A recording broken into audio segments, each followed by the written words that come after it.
My top, Tampa Bay, let's roll, it's game day, Rays on the diamond, bolts in the sky, Bucs on the goal line, Bulls ride or die, from the tailgate talk to the bright field glow, you know where to go, it's the JP Peterson Show. Hey!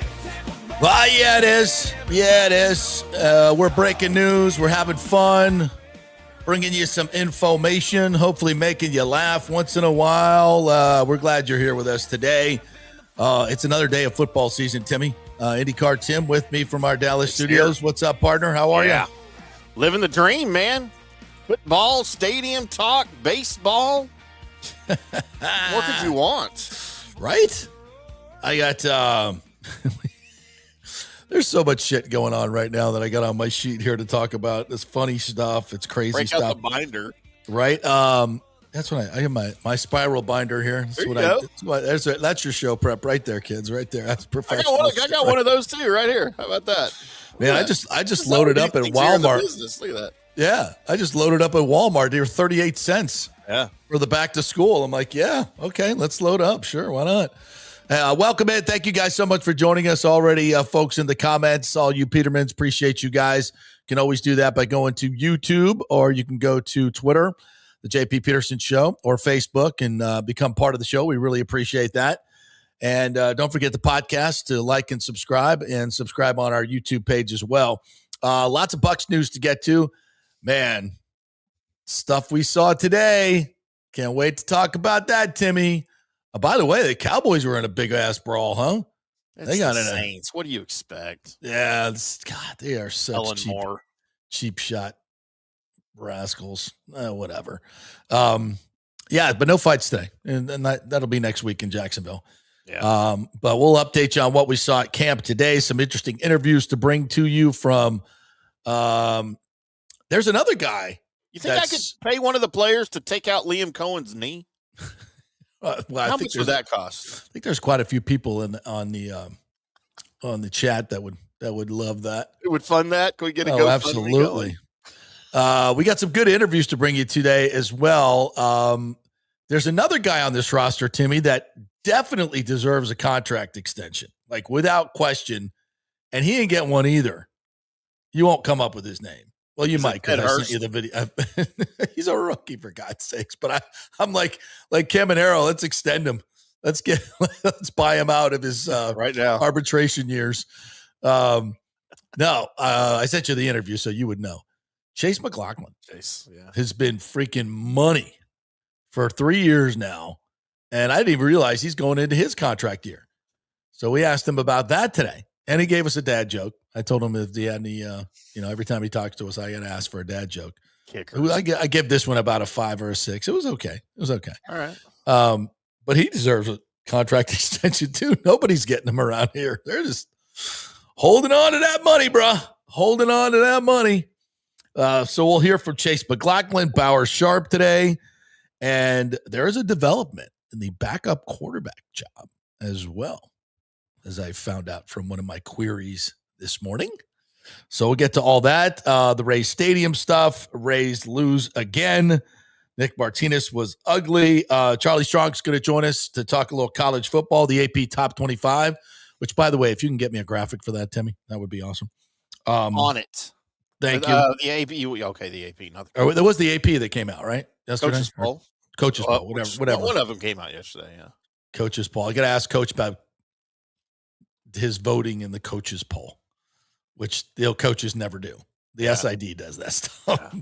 I wonder if he ever has any impact or input into those coaches' polls. So we'll get all that. Scott Reynolds is going to join us as well at 12:30 to talk about all things Buccaneers. So that's a show.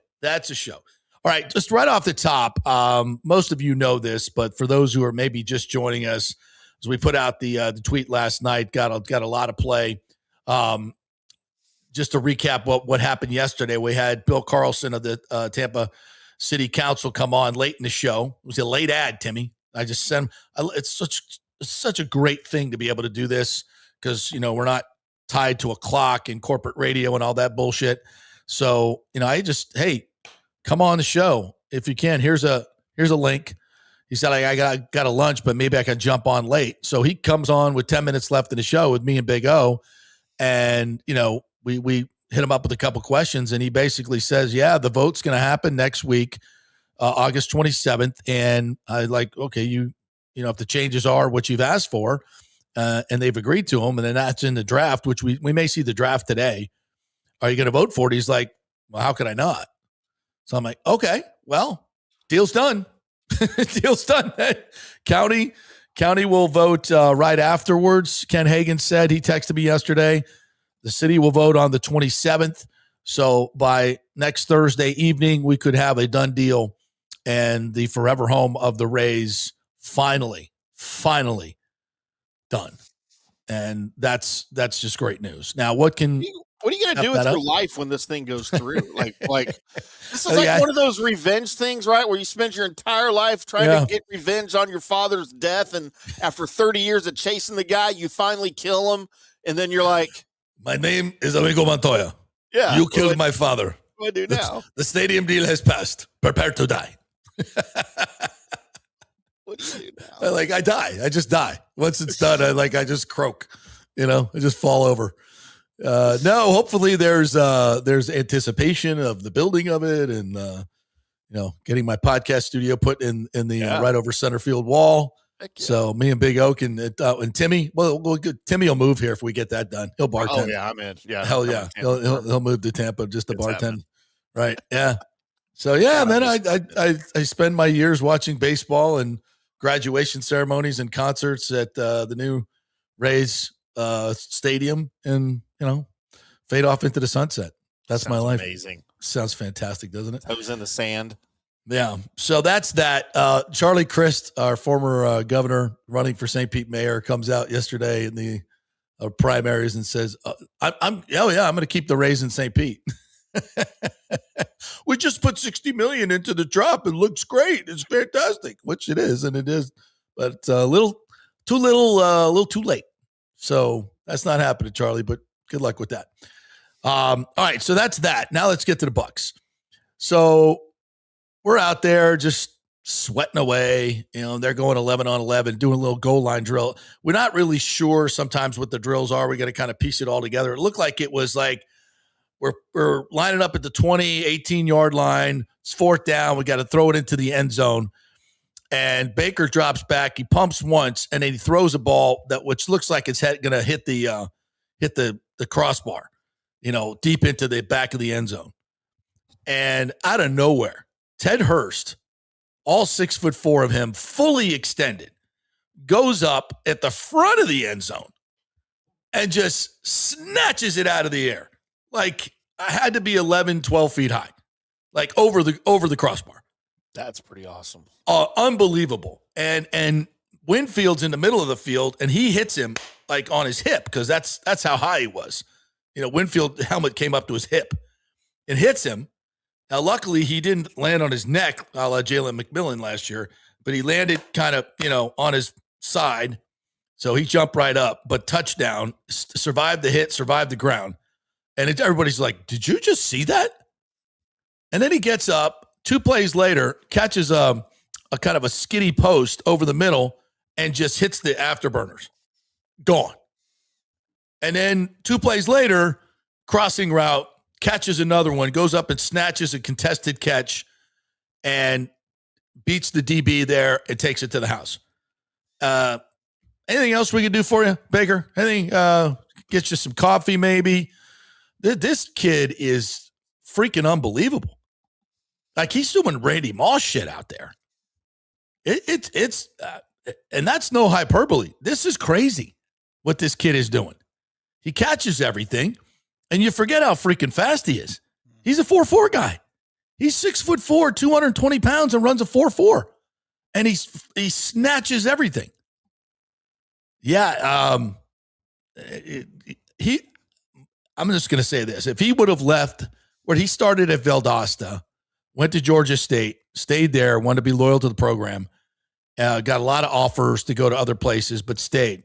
if he goes to any of these other places and plays in a big time program, he's a top first round pick. And I know I'm like, this is way too early for any of this. I get it, but I'm just, you know what? I'm buying in. Yeah. I'm buying in. Based on what he's shown, why wouldn't you? I mean, this is football. This ain't smoke and mirrors out there. And we see it every day. We saw it in the game the other day. If freaking Bazelak could put it on him, he'd have had a touchdown. I mean, do you see how twitchy he was at the top of that route? That was one of my favorite things. When you watch him in practice, and they do a lot of these wide receiver drills where they go through cones, and you see these little 5'9" guys running them and making these hard cuts. And then you see this guy come in, and he looks no different than the little guys in terms of his breaks out of the cuts. I mean, that's just that's not real for a guy that big. And, Baker Mayfield is going to really enjoy throwing to him. And we even heard from Jake Browning today, which is the next kind of story.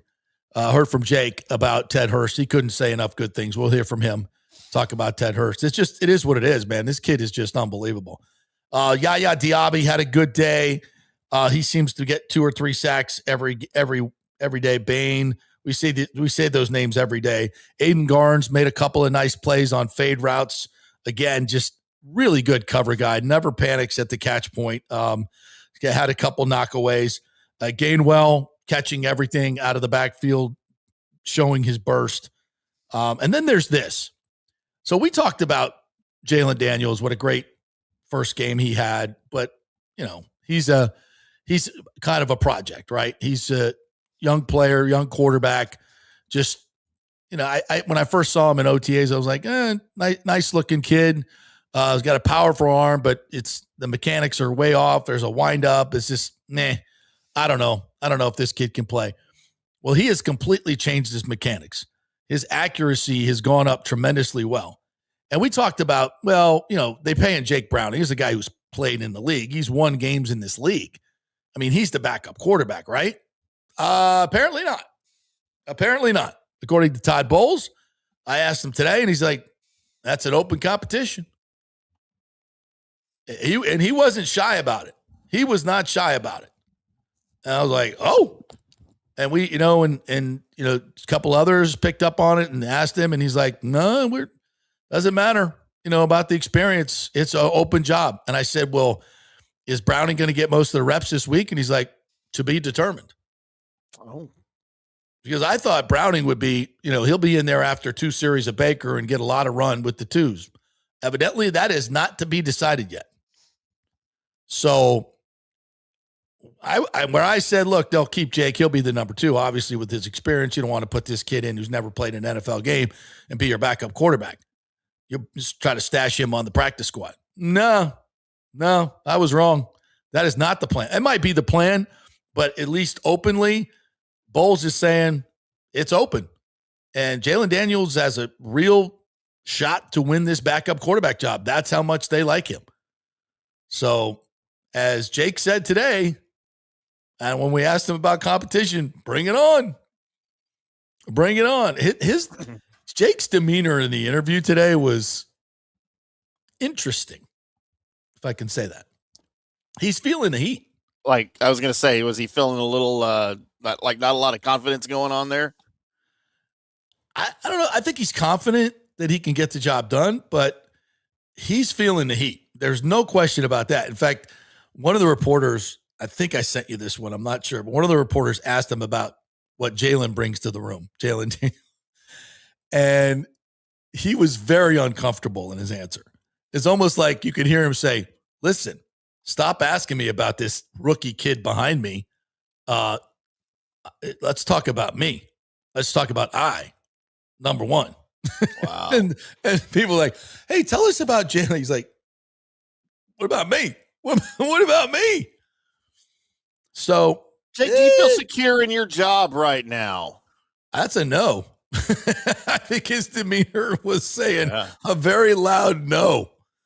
So I was like, okay, all right. So we got us a real battle. And Saturday night, as Joe says, that's shocking. The door is wide open for Jalen. There's no question about that. So, like Bowles said that with And we'll play that too. He said that with I want to come out. I'm glad somebody asked me about that.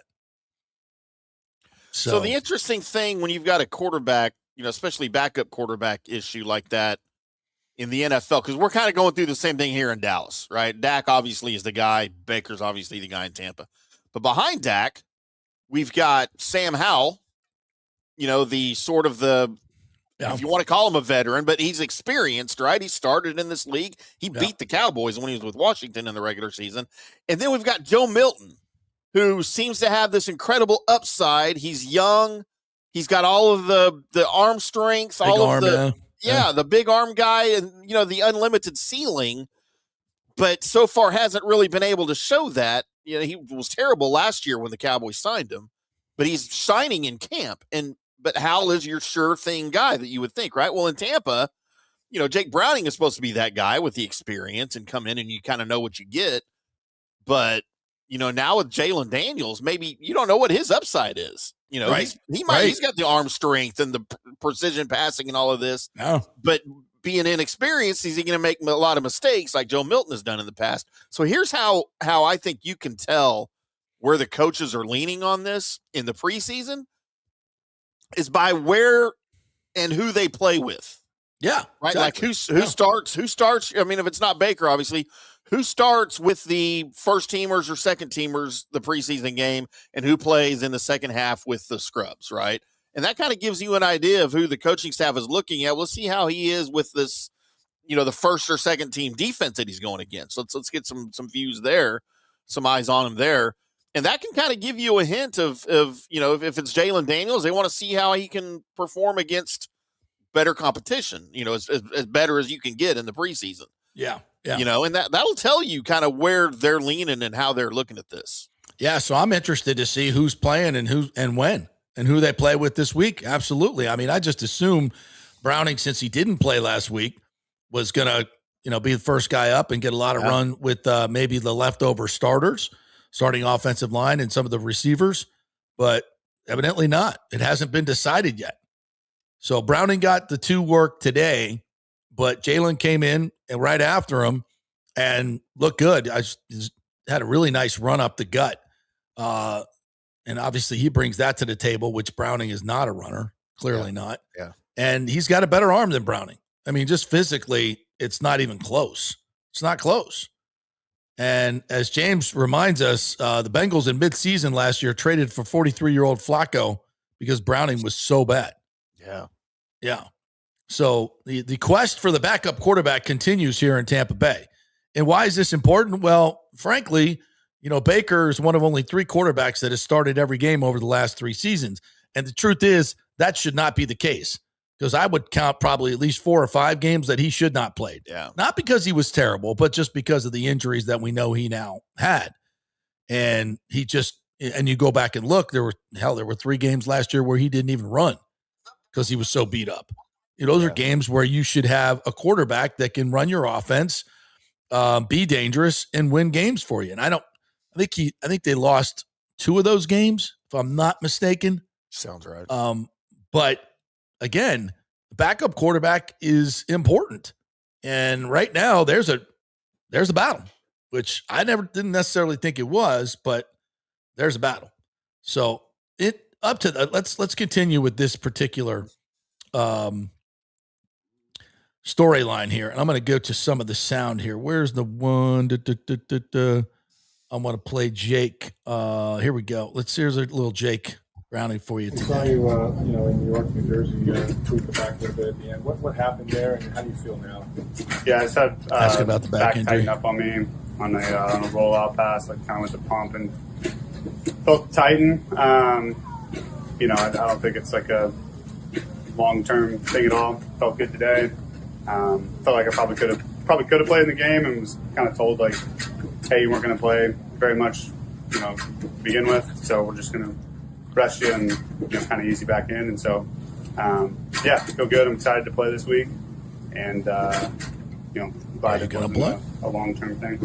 Jake, there's an assumption with your experience that you're the guy, the backup guy. But Coach Bowles said the competition is open. Obviously, Jalen played real well week 1. Do you feel pressure that this is the true competition for the backup job? I mean, I think anytime you're in the NFL and if you think you're above any competition, you're in the wrong business. And so welcome any competition, and feel pretty confident that I've been playing really well this camp. Had the back thing pop up, and really before that, I felt like I was playing really well. And then since coming back, I feel like I've kind of picked up right where I left off. But yeah, JD played well, and Bays is a really good player too, and so we got a good room. I'm not shying away from any competition, and bring it. Your set of plans is bring it on Saturday for your first one.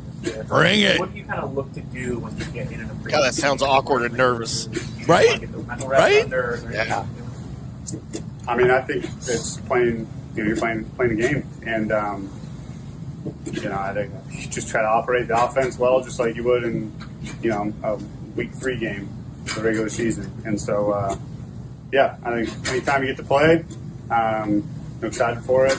And I don't think you treat it any different. I think maybe if you're a 10-year vet that's started, over 100 games, maybe you're looking at it a little different. But for me, I just want to go in, play with good feet, good eyes, operate the offense well, move the ball on the field, make the right reads, and that's kind of where my mind's at. Jalen Daniels, obviously super talented, but a lot of really, really great energy as well. What has he brought to this quarterback room? Has he taught you anything? He ain't digging this. Watch. Yeah, a lot of energy. Which I think is good. Like I think anytime a guy brings a ton of energy to the meeting room is nice. I still think it's Baker's room to run and all that, and I think JD's had a good kind of awareness of when to go and all that. I think he's done a good job. And as far as I think learning about NIL is kind of interesting. Like, damn, all right. He got paid more than Browning did last year, probably. Probably, and like I said, he's been playing well, but I'm kind of focused on how I'm playing and myself. You played with a lot of good young receivers. So I'm not alone. I wasn't alone in reading that. No, man, that sounds awkward. That's worse than uncomfortable. That is awkward. Was it not? That made me uncomfortable just watching it. Great energy he brings. But I'm not so much worried about him. I'm more worried about how I'm playing. Hey, but you know what? He's no Baker. Baker's room. He's no Baker. Yeah, he's not. That was the most right. I'm glad I read that right. Because I was like, he is not comfortable. Because the girl, I forget her name, excuse me, from Pewter Report, she asked that question. It was a great question, and she asked it with such zeal. Oh, Jalen played so well. He's so dreamy. he's like, yo, what chop liver? And so I just thought that was funny. Here, just to throw. Let me see when we get to the Bowles part where I asked him about backup quarterback. We've seen every day. Throw a little gas on the fire, as I like to do. Right. Just his progress and how much of a weapon he can be in that area. So you can see him coming Progress along. at Ted The more Hurst. plays he makes means he's grasping the offense better and he's playing more confidently. So we keep looking for that to continue. And with guys nicked up right now, he's really taking advantage of it. A bunch of guys were just rest days or just Chris and Ashawn were rest there, but else was nicked up. Godwin and Ashawn. Another player that had some Rested plays today. Bauer Sharp. He's also getting some work with the ones. How do you think he's getting going with about that Bauer Sharp? offense? It's good. He's coming along. He's learning it. We know he's a good athlete. Obviously, he's got a lot of things to work on, but he's a confident player and he's willing to do block, and he's a very good route runner. So we're excited about his growth, and he's just got to continue to get better. Kind of maybe be careful with Zion and the mower starts up too. Day on, day off kind of thing. Could either of those guys go Saturday, or are they likely to rest? Zion for sure won't go. I will say about Martin. Is Jake going to get most of the work after Baker this week? We haven't talked about it yet. How do you return job? Just was curious how open those are. Obviously, you got returning players that have been in those roles, but how open those are and how much those are up for grabs here in the next 2 games? It's wide open. There's everything up for grabs right Return there. jobs. So that'll tell whether we keep an extra runner or an extra receiver. Is that backup quarterback job open now? It's open. It's been open. How could you have an undrafted rookie or an undrafted second-year guy as your wide receiver 2, or is 3 really the one that's more up for grabs right now? He meant quarterback. Yeah, That's Greg's. Could you have Connor or Jalen as your 2 that would dress on Sunday, or is Jake's experience give him enough of an edge that he's likely to do? They got 2 more games to play. We'll see. Cam Johnson had some good receptions today. There's a lot of that. There you go. Wow. So that was Greg kind of misformed that question. He said wide receiver, but he meant quarterback. And he said, we got 2 more games. I mean, it's open competition. I was surprised by that. I was really shocked by that, to be quite honest. I mean, I think what we just heard there is they're not happy with Browning. They're not happy with what they see. And Jalen Daniels, I mean, judging on what we just heard and what we saw and what we're going to see this week, to me, it looks right now like Jalen may have the inside part of this. And here's an interesting part to this, Timmy. How we're really going to – here we go. We're going to stir the pot right now, baby. Stir the pot alert. We need a sound effect. If you were looking for some insurance or to, I don't know, develop a quarterback if Baker were to leave, it sure as shit ain't Browning. Right? Man, yeah. And it ain't Connor Bazelak. Now, I'm not saying that based on one game against FedEx drivers, future FedEx drivers, playing cover 2, that Jalen Daniels is the next Bucs quarterback. That's not what I'm saying. We got a long way to go. What I'm saying is it's clear that this coaching staff has a very open mind to who the backup quarterback is going to be.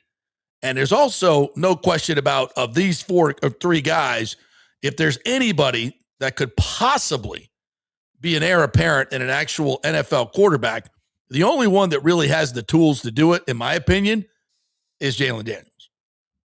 He's not big. He's a 6'1" guy, just like Baker, but he moves a lot like Baker. He throws a lot like Baker.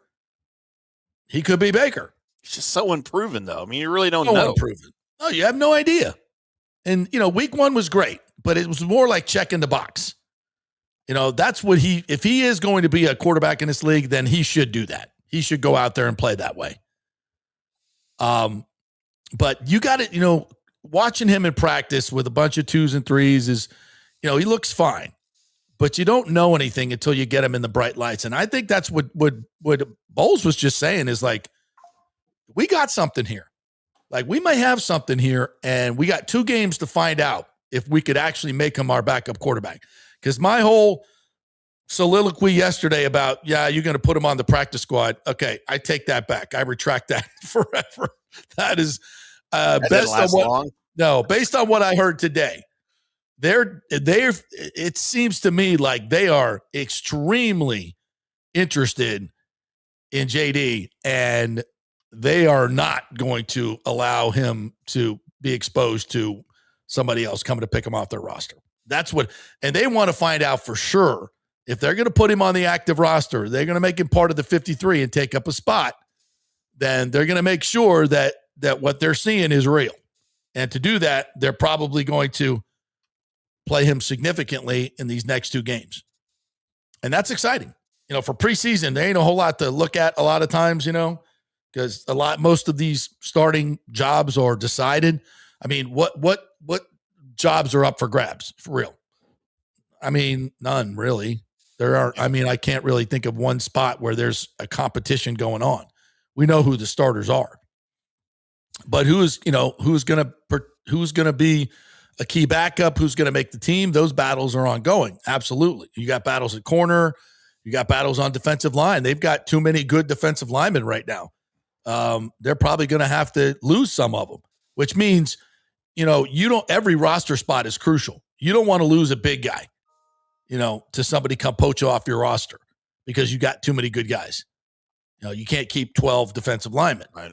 So every spot's going to be important. So that comes down to, are we keeping 3 quarterbacks? Well, if you feel like Jalen could be your backup then, and the kid's got a ton of starting experience, let's not forget that, then that's a thing. Then that is a thing. Well, let's we're gonna forego our first break here today to get right to Scott Reynolds, and we'll catch up a little bit later on because I want him to join this discussion that we've just kind of rolled out. I know you're just joining us here, so I'll recap it, Scotty. Okay. How are you, my friend? I'm good. How are you? Doing good. I'm a little. Well, first of all, Ted Hurst put on a show again today. I don't know if you were there or not. I was not there today, but I've heard about it. Yeah. Yeah. Holy shit, bro. This guy, he's good. I'm trying not to believe the hype, but what I saw today, it's getting He's ridiculous. It's giving me Randy Moss vibes. You know? Yeah, he's a Skywalker, 6'4", he can go up and get the ball. And I think he does a lot of damage on quick slants, right? I mean, he caught one of those. Yeah. And missed one down there. Should have been a touchdown. Connor Baselak, this football's a game of inches. Connor Baselak puts that 4 inches more inside. It's a touchdown. And instead, he put it in a spot where the defensive back could have scraped it out, and he did. So, he's legit, man. I don't know how many catches and yards he's going to get, but I wouldn't be surprised if he leads the Bucs in touchdowns. Yeah. Even as a part-time receiver, even if he's like 3 or 4 on the list in terms of receptions, right? And this team's got a lot of guys, a lot of mouths to feed. Chris Godwin Jr. going to be a high-volume guy. He's a chain mover. Baker Mayfield trusts him implicitly. Mecca Ibuka, same thing. They developed that chemistry last year. J-Mac is a reliable playmaker. There's 3. You got Cade Otton, who's had a fantastic camp. Cade has had a fantastic training camp and making $10 million a year. He's going to have a seat at the table as well. Bucky Irving, 3 touchdowns last year through the air, only 1 on the ground.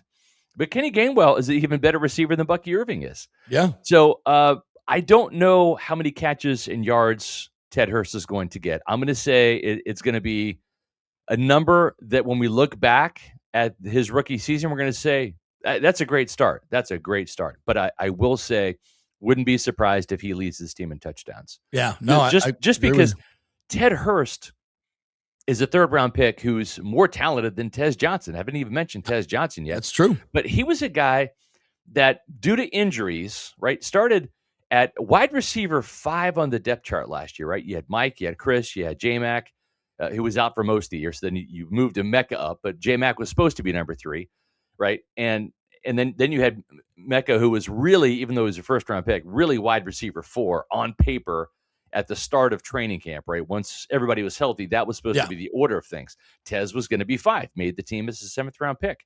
We all saw Mike go down, Chris go down, J-Mac out for most of the year. And for a lot of those games, Emeka was number 1, went from 4 to 1. Yeah. And then Tez went from 5 to 2. Yeah. And Emeka had 6 touchdowns. Tez had 5 touchdowns last year as a sometime starter and a spot receiver.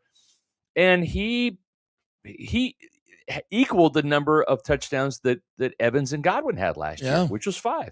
Yeah. So Ted's a better receiver than Tez Johnson. And if Tez can get 5, I got to think Hurst is like 7, 8. I'm not going to put a cap on it, but if something goes down, to your point, if Godwin or Ibuka goes down, he's going to get a lot of targets. He's going to get a ton of targets. And he's going to catch everything. So the discussion we were having was about the backup quarterback because Bowles put it out there today. Yeah. It is open, and I didn't expect that. I didn't either. Yeah, and I asked Jake directly. I said, given your experience, it's basically a given that you're the guy. Yeah. But your coach just said it's a wide open competition. Yeah. And I'm going to tell you, if you'll go see the interview, if you haven't seen it already, it's awkward. He's like, holy shit. Like, really? Yeah. Like, he was kind of caught off guard a little bit. Yeah, he was. Right? No question about it. Bring it. Bring it. He's like, yeah, bring it. And then I'm sorry, the girl who works for you now, what is her name? Kat Buteau. Kat asked, there's this great question about Jalen and how much energy he's bringing. He did not like that question at all. It's a great question. And it was perfectly timed, too, to get the awkwardness at its peak. Yeah. But the point is, Jalen, I said yesterday, listen, Browning's the guy. He's got experience. They're going to try to put Jalen on the practice squad. I totally retract of that. Yeah, I think that. I think he's quarterback 3, and I think he's on the roster. And they're going to have to bite the bullet and do that this year. Yeah, he might be true. I don't know. I'm not sure this team that has playoff aspirations. I'm not sure this team would trust him to go out there. And let's put it this way: if something happened to Baker Mayfield, you put Jake Browning in to get you out of a game. He's been there, done that. Yeah. You trust him because at that point in time, in that situation, you're either behind or ahead, right? I mean, you could be tied, but if you're tied or you have the lead, it's don't screw this up. It's don't get greedy, play conservative, get us out of the game with the win, right? Right. And if you're behind, it's like, who the hell cares? We're taking the L right now in the fourth quarter. Go out there and try to win the game. You throw a pick, who cares, right? That's the mindset. But basically, when the backup quarterback comes in, it's don't screw the game up. Right. It's don't put the ball up for grabs. And so Browning, listen, the touchdown interception ratio is not great, but he's been there and done that in 10 starts. It's a big deal. It is. Yep. And I'm not saying Jalen Daniels couldn't do it, but there's a world where if the Buccaneers are – here's where I want to see Jalen Daniels. The Bucs are blowing out a team, and there's 6 minutes left in the fourth quarter, and they got a 21-point lead, right? And you can put him in the game, right? And leapfrog Jake Browning at the time, right? With that surmountable, I'm not saying a 14-point league, because we saw what happened to that last year. Say even 21 might not be good enough. Well, all right, 21-point lead. This game in this 21-point lead, 3 minutes left. Let's do that. Let's help ourselves out here, right? You could, in theory, leapfrog Jake Browning and say we're going to put Jalen Daniels in. He's going to hand off most of the time. And then maybe we'll give him like a play action pass or something like that, just to get the kid's feet wet in a game. And I think that's beneficial. I don't think that he is going to, I think he's going to show out again on Saturday and then again in Jacksonville. This team is not going to be able to put him on the practice squad. You're going to have to carry 3 quarterbacks this year.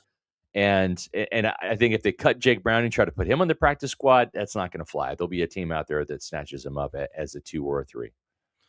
Yeah, I thought they might be able to, because I did, what happened week 1, that happens every year, almost to every single team. There's the 4-string guy that can run around, goes out there and looks really good against a bunch of nobodies. Right. So don't get excited. But this case, I think, is different. Because and I think one of the big reasons is he has developed so much from when he got here at OTAs. His mechanics are completely different. Yes. He had a big windup when he got here. He's still got a little one. He does. Much improved. His accuracy is better. So he's taking advantage of the powerful arm that he has. Being, if you could throw it hard but don't know where it's going, doesn't help. It's like pitching. But now he's become more accurate with his mechanical improvement. Yeah, and he's not perfect. I mean, there's still some throws in practice. You're like, like you got to work on that. That's guy was open. You let him too far, or whatever. He's a work in progress, and he was undrafted for a reason. But it doesn't mean he's not good enough to play in this league. It's just that, I mean, first of all, he went to Kansas. So what type of coaching is he going to get there? I mean, really. I can't even believe you're talking so highly of him. But, I can, because he and his Jayhawks were 0-6 against my Wildcats. So he didn't hurt me. But, we've kidded about that. How did he play? How did he play? Good. He scared the hell out of us a couple times. There's a couple really close games. Not so much last year when they thought they were going to beat us in Lawrence. That was the big game. They're like, we're finally going to end the streak. And now the streak is 17 years in a row. Kansas State has beaten KU. 17 years. My son, one of our rivals, my son Logan was 4 years old the last time that KU beat K-State, and I want to say that had Aqib Talib on the team. I want to say that was holy shit. That was during the Ron Prince era, when Jordy Nelson was at K-State going up against Aqib Talib, who was at KU. That's how long ago it was. But this kid can play. Like I said, he scared the hell out of us a couple of times. Most notably 2 years ago in Manhattan, he got strip sacked from behind, and he was leading the Jayhawks on a possible game-winning touchdown drive. Good player. I've got a lot of respect for him. And he's a pocket passer that can move. His game, you look at it, he's 6'1", 215, very similar to Baker Mayfield. Both have a live arm, can just hit any throw on the field. I asked Baker about him yesterday. He's got a big smile on his face. He's like, man, there's not a throw this kid can't make on the field. And he has that improvisational running style. Mm-hmm. He's not Lamar Jackson, right? He's not going to just like completely, rip off a 40-yard touchdown or something. He doesn't have 4.3 speed. He's got 4.65 speed, but we saw him scoot and get a first down and extend drives with his legs, and that's what Baker can do, and that's what this kid can do. And so you come here, if you're Jalen Daniels, and you have the quarterback whisperer, the new one, Chandler Whitmer, right, who just came off of a national championship with Fernando Mendoza, right?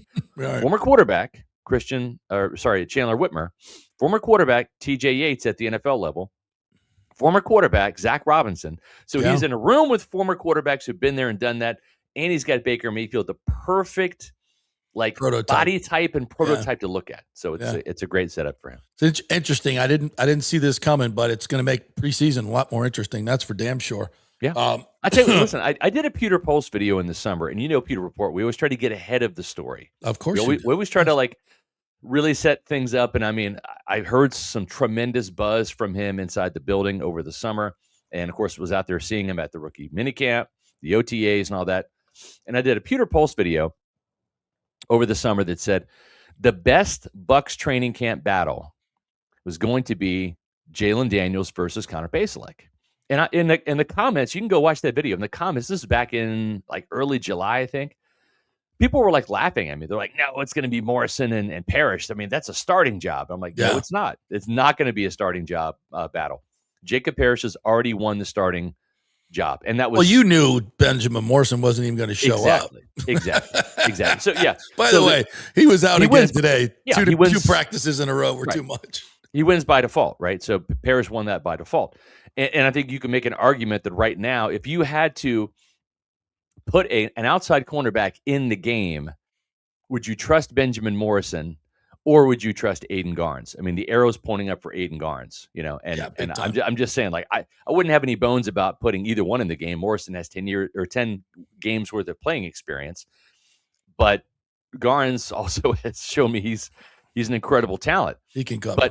But I mean, that is the best battle. And I think that's what makes this preseason fun. And I've said it on the Pewter Report podcast before the preseason even started.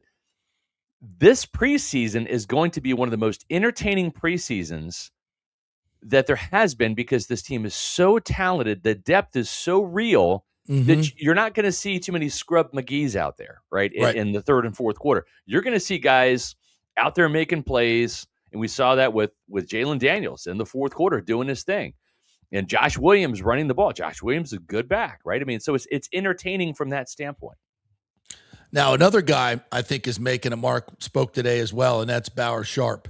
I think he is already established himself as the number 3.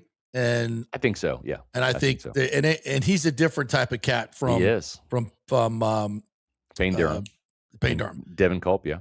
This guy can really get down the field. He's super athletic, former quarterback. You heard Baker say yesterday how he reads the zones really well. That's from being a quarterback. Yeah. And I think that's so important for a tight end. The greatest tight ends in this game, their biggest strength was able to run the zone reads. I mean, think of Kelsey and Mahomes. They just, they're symbiotic. I got another name for you.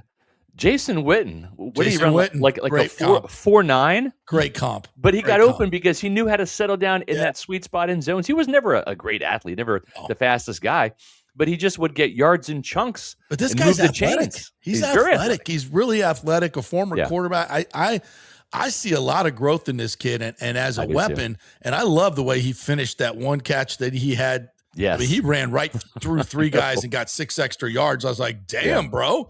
And he's bigger than I thought. Looking at him yesterday outside of his pads, I mean, he's a solid 245, almost 250, I think. Yeah. Yeah. And give him a year, right? Give him a year when next offseason, there's no combine, there's no pro days, none of that stuff. He's not training to run a 40-yard dash. He's training to be a Buccaneer tight end because that's what he will be heading into year 2. He already has the destination, right? It's here in Tampa Bay. Yep. All he has got to worry about is just refining his body and putting on a little bit more mass and size and strength. And he'll do that. I'm with you, JP. I think this guy, he can really be the guy that unlocks 12 personnel in Zach Robinson's offense. And what I mean by that is the 2 tight end set. This is going to be a lot of 11 personnel, which is 1 running back, 1 tight end, 3 receivers. We're going to see Zach Robinson lean into the wide receiver position that he did not have in Atlanta. They had to go 12 personnel a lot because, Drake London and nobody else. And then when Drake London went down, Kyle Pitts became that de facto wide receiver, even though he was listed as a tight end. Look what he did to the Buccaneers in that 3-touchdown game on Thursday night, right? He was a receiver. He wasn't a tight end. He was replacing Drake London in that game. And so Robinson was forced to lean into 12 personnel, but now he can do that by choice. And the difference when you have Cade Otton and Payne Durham is we know that Payne Durham is not going to get a target. We know that he's not a threat to the defense. Right. So that you can change your coverages and roll to the receivers. You can roll to Cade Otton, and you can put, your chump defensive back or linebacker or whatever on Payne and pretty much erase Payne. I love Payne, great blocker, but he's not going to hurt you in the passing game. Bauer Sharp can hurt you in the pass game. So when you're in 12 personnel now, just imagine this. You've got, Emeka Ibuka, Chris Godwin, Cade Otton, Payne Durham, Bucky Irving. That's a run-pass set. You don't know what's coming. Both those tight ends can block. It could be a run. You've got two really good run blockers at wide receiver. You could go 4 wides. You could motion Bucky into the slot and essentially go empty, and you have 5 legit, credible pass-catching options on the field. Absolutely, yeah. And guess what? Because you're in 12, now that defense isn't base personnel. You've got a strong side linebacker there, not a safety, not a defensive back, and chances are Bauer Sharp's going to run by that guy, whoever he is. Yeah, I didn't even realize this, but his RAS score was 916 out of 10, which is blew really the Bucs away at the combine. Exceptional. Yes, blew the Bucs away at the combine. 250, 4.63 40. Yep. But his 10-yard split and his other suggests that he's a much twitchier athlete than say 4.63, which accounts for how he gets open and separates. Yes, and is extremely athletic. So that's I look at his profile and I'm like, wow, this guy lasted that long in the draft. And it's 2 things. You're exactly right. 2 things. His receiving drills at the combine were just as impressive as his athletic testing. And that really opened. He was on the Bucs' radar, but when they saw him pop off athletically and then just almost flawlessly in terms of his tight end drills, they're like, all right, we're moving this guy up the board. They had a much higher draftable grade on him. That's why they traded up and they gave up their 7th round pick to get him in the 6th round. Yeah. Because they felt like he would be a late day 3 guy just because the production wasn't there. The tight end position, they've got another tight end who's probably a 1st round guy at LSU this year. Yeah. Yeah. And so he was a little bit of an afterthought there at LSU. Actually led the Sooners in catches 2 years prior, or the year prior, 2 years ago. So they could not wait to trade up to get him in the 6th round. And now you see why, because it's hard to find really good talent on day 3. It's something that used to plague Jason Light. I mean, remember back in the day, it was like, oh my God, they actually hit on a day 3 guy and 4th round pick Quan Alexander. Yeah. Now you look at day 3 and it's, this year it's DeMonte Capehart, right? It's an underachiever at Clemson, but has skills. But a really good athlete. Exactly. You look at Keontae Scott in the 4th round. We'll see how Billy Schrauth looks, but you're getting a Bauer Sharp in the 6th round. In years past, it's Cade Otton in the 4th round, Bucky Irving in the 4th round. Payne Durham and Servacio Dennis were day 3 picks. Josh Hayes has been a standout in special teams. What I'm saying is none of these guys are stars really outside of like Otton and Bucky, but they're contributors. They make your team. They play on Sundays.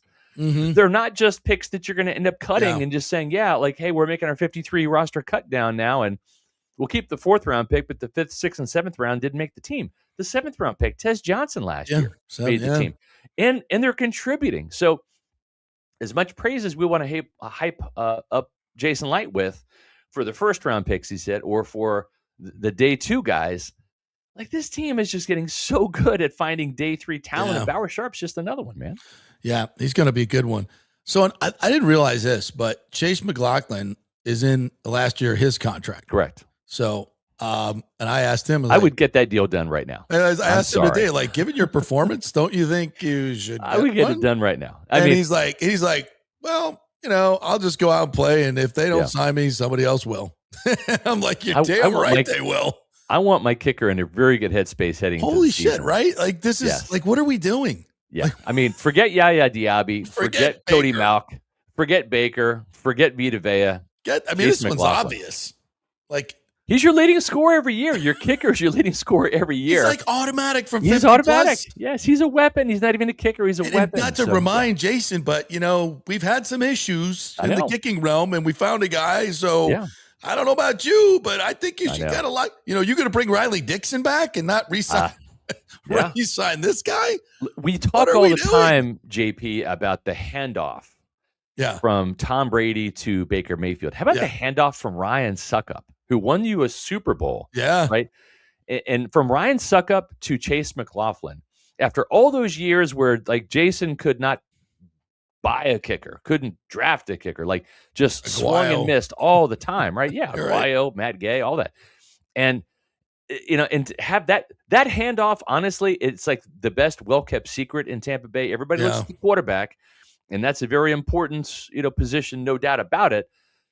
This is a field goal league, brother. I mean, you know that. This is the games come down to 3 points or less. Today. Yeah, and you got to have a good kicker. If you don't, you're not going to the playoffs. And if you're lucky to get there, you're not going far. And to have this guy show up like he has, I would say. Fan base, the optics may not look great because we're not getting Baker's deal done right now. We're not getting Vita Vea's done right now, but we're getting Chase McLaughlin's deal done right now. Right. Like, that's okay. Like, that's fine, man. We can get that done. Get it done. Yeah. Wow. And he mentioned all the kickers that have been taken care of in recent months. I know. He's like, but not me. Not me. Oh, well. All right, Scotty, give us all the content that you got coming up here on the Pewter Report. 2 more Pewter Report podcasts today and tomorrow. We'll be talking about practice. Yeah, we're talking about practice. We're also talking about leading up to the starters playing in the Kansas City Chiefs preseason home opener here on Saturday night. Got a couple of interesting shows coming up. We've got our Pewter pregame show, which we're extending into the preseason. We had a huge audience turn out for that. Our Pewter pregame show, every single game day, whether it's a Friday game or a Saturday game or during the season, a Sunday, Monday, Thursday game, whenever they have a game, we have a Pewter pregame show at 9 o'clock on Pewter Report TV, our YouTube channel. Then make sure you stay locked to Pewter Report TV. After the game, we'll have our post-game podcast live from Raymond James Stadium. So looking forward to seeing the Buccaneers at home. We're going to see the starters, including Tampa Bay on Saturday. Tampa Bay will be playing. Yep. Taylor Swift will be in the house, no doubt. Maybe. Will she? Does she do preseason games or just the ones that count? I think her dad used to live here. I'm not sure if he still does. Yeah. So, and also a new SR's Fab 5 on Friday on pewterreport.com. Make sure you check that out. And a new JP's Pewter Punch. I did a Pewter Punch yesterday. Yes. Later today on pewterreport.com and Pewter Report TV. On playing with or without Vita Vea. I know. What those scenarios look like. Interesting stuff. Yeah. Yeah. I thought it was pretty good. That was pretty good. Yeah. All right, partner. Great stuff as always. Really appreciate your time. We will check in with you and see you probably tomorrow at camp. One more day. Thanks, buddy. Appreciate it. Thank you. The great Scott Reynolds right there. All right, let's take a break. When we get back, Coach is in the house. Coach Charlie Strong is here. We got the new coaches poll out. Do coaches actually do the poll? Nah, they don't. We're going to find out. We're going to find out here in a minute. Charlie's going to spill the beans again this week and tell on us all brethren. Nah, they don't really do the coaches. Or maybe they do. I don't know. We'll find out. Hey, we're brought to you by the great folks at Genesis of Tampa. Just recently had my valet service done where they came to the studio while I was doing the show, picked up the car, took it to the dealership, serviced it, came back. I didn't even know it was gone. That's what they do with their valet service. It's fantastic. If you buy a new car at Genesis of Tampa, you get that. Also, no payments for 90 days in August while it lasts. So check that out as well. And free gasoline if you're looking for another promotional event. And by the way, those Genesis cars are the best of the best. The value is incredible. I got the GV70, and I absolutely love it. Best car I've ever had. Genesis of Tampa, 801 East Bears Avenue. Tell them JP sent you. Back at 3 with Coach Charlie Strong. Well, we know there are roofing scammers everywhere. So for ultimate transparency, my friends at Pitch Roofing built something called the Pitch Partner Portal. And it is live right now at partner.pitchroofing.com. See, when you roof with Pitch, you're not just a customer, you are a partner. Every partner gets a private account. You can see your entire project in one place, where it stands, your documents, photos, your balance, and your team. You want an answer at 11 o'clock at night? It's all right there. They also build a free roofing calculator in-house on that same site, so you can get an estimate. And unlike these other websites, you don't have to talk to anyone if you don't want to, and they do not sell your information to other companies. You are never turned into a lead. It all stays with Pitch. Now, right now, the portal is open to all of their Tampa Bay area partners, and Delray Beach, Orlando, the Villages are coming soon. So if you've been thinking about your roof, start at pitchroofing.com or call 727-67-PITCH. That's 727-677-4824. Transparency right in your pocket. That, folks, is roofing done right. Pitch roofing, roofing done right. Spring means a time of renewal and Rays baseball, and the folks at Italiano Insurance want to welcome the Rays to Tampa and remind you it's time to renew those insurance policies with the now famous Italiano Insurance Checkup. Let the experienced and friendly agents shop your policy for the best price and coverage. Famous for saving me over $1,000 on our auto insurance last year and over $500 on our homeowners. Now that's a grand slam. Might as well get a double play by adding flood insurance and business insurance to your portfolio. Costs less than you think, and trust me, you do not want to risk your home or personal wealth.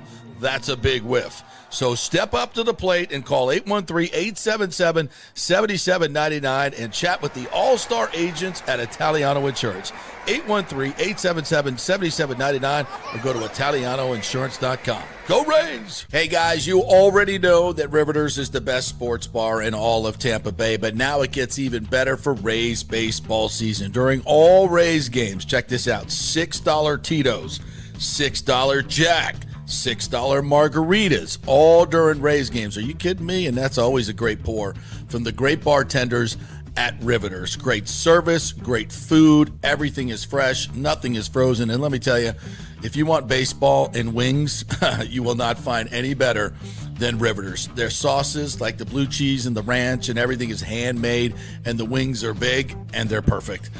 Wings, baseball, Rays, Riveters. It all comes together during baseball season. Once again, in addition to all the great food and service, you get $6 Tito's, $6 Jacks, $6 margaritas. It's time to celebrate. Baseball season is back, and celebrate at Riveters. You know where it is, right there on Dale Mabry, just north of 275, just south of the stadium. See you there at Riveters. From I do to I still do, the Golden Diamond Source is there for you at every special moment in your lives. Yes, I went shopping there for my engagement ring, and it's not actually family, but it sure feels like family with Julie and Steve Weintraub, great philanthropists here in the Tampa Bay area.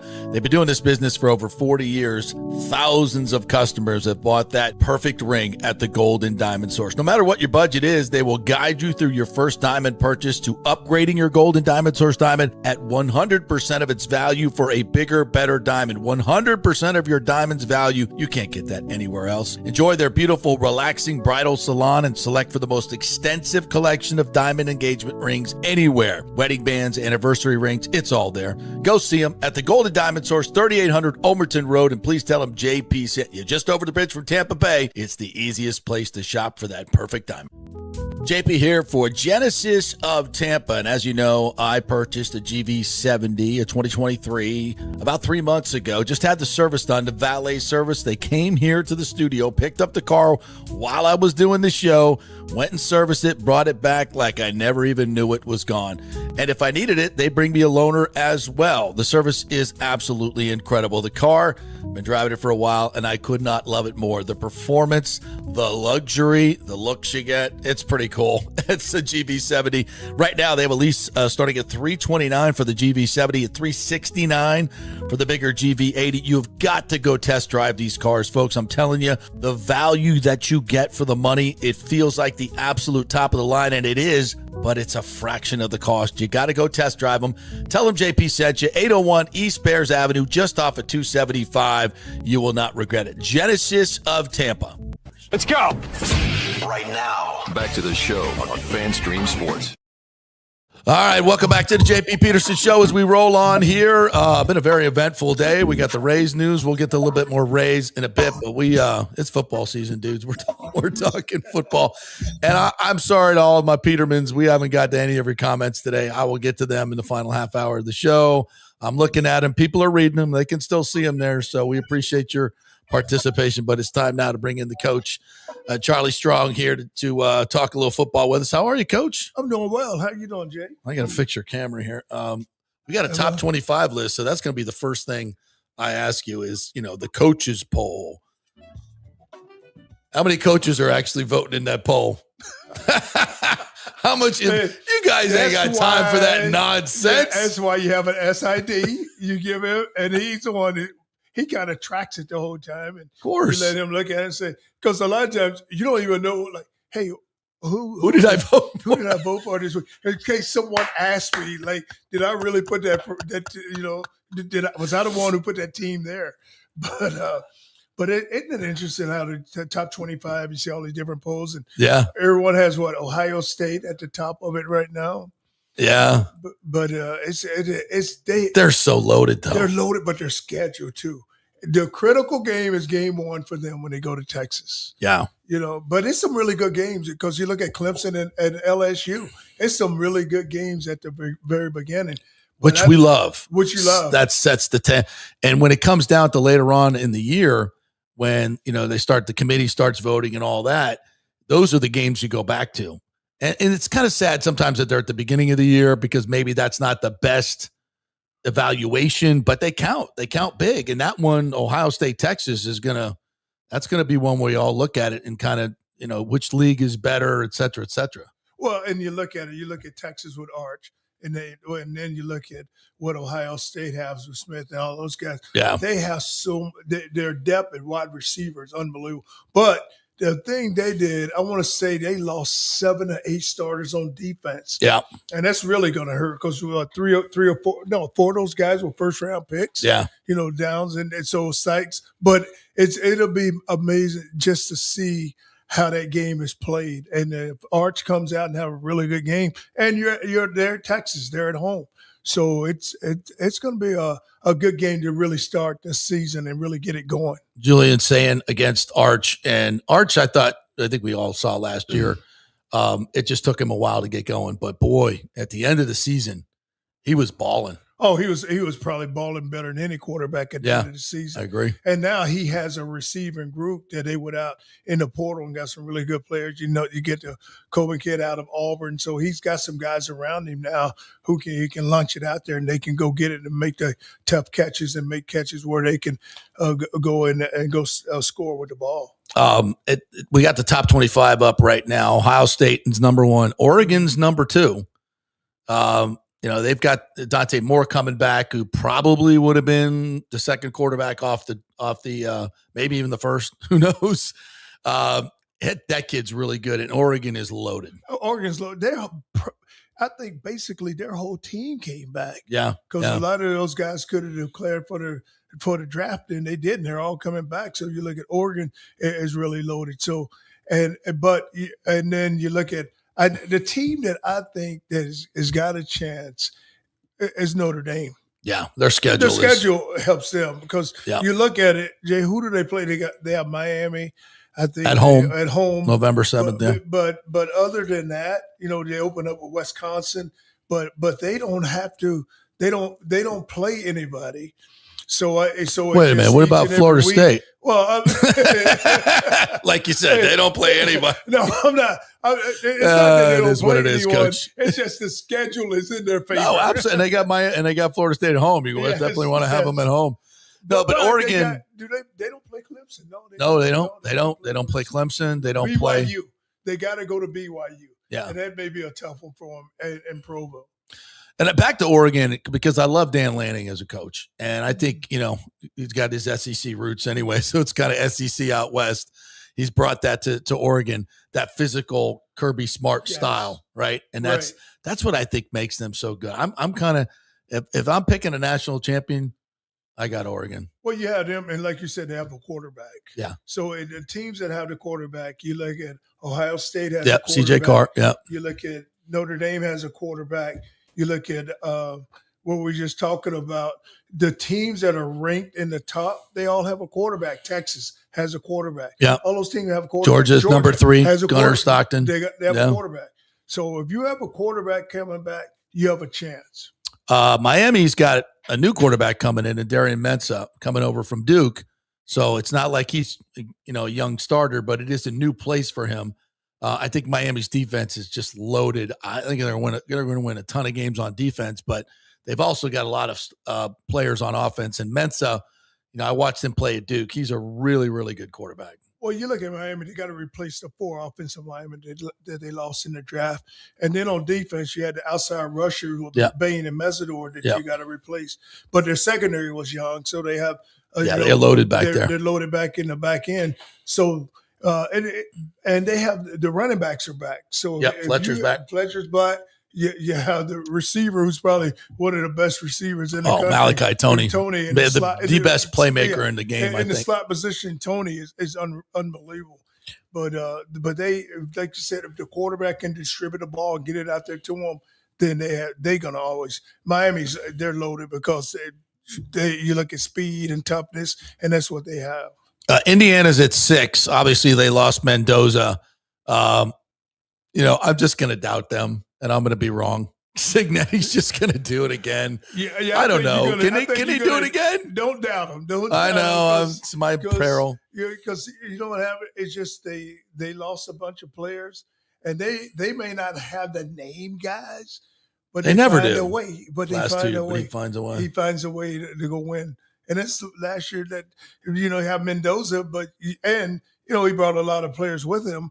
But still, though, they found a way to go win, and they won at the critical time. Even when Mendoza came in, I mean, I saw he lost to Florida State when he was at Cal. I'm like, how good can he be? Yeah, you watched him at Cal. But look how much better he got in that system. And that system, and the guys around him in that system, he had receivers, and those running backs. Like you look at the running back, he transferred from Maryland. Yeah, and he gets at Indiana, and you would think about where's this guy been? Yeah. But it was a fun team to watch. All right, so they're at 6, Miami's 7, Texas A&M is at 8. They're loaded, and I like Elko as a coach. I think he's one of the better tacticians in the game. But there's something about A&M. We've never seen him get over the hump for anything. Well, it's always trophy case is empty, as he likes to say. Yeah, down the stretch, they lose a game or two they should lose, and they have a quarterback. And a guy who is who can hurt you with his feet and throws the ball well enough where he can connect with the receivers. But you're right. You're looking at A&M, and you look at the SEC and how in the top 10. How many of those schools are just – and they play one another. Yeah. So they're going to end up, knocking one another out, and it's going to be a loss here for someone. But you take a team like Texas A&M, you're like, for like last season, you felt like, okay, they're there. That's the team. And then, boom, they go lose a game they shouldn't go lose. Yeah. Ole Miss is at 8 or at 9 with Trinidad Chambliss. And then Oklahoma, who a lot of people in the SEC were talking about Oklahoma. Their defense last year got way better. They got Matera quarterback who's beefed up. Oklahoma could do some damage. I like Oklahoma. I think Matera at quarterback, and they got a lot of guys back on defense.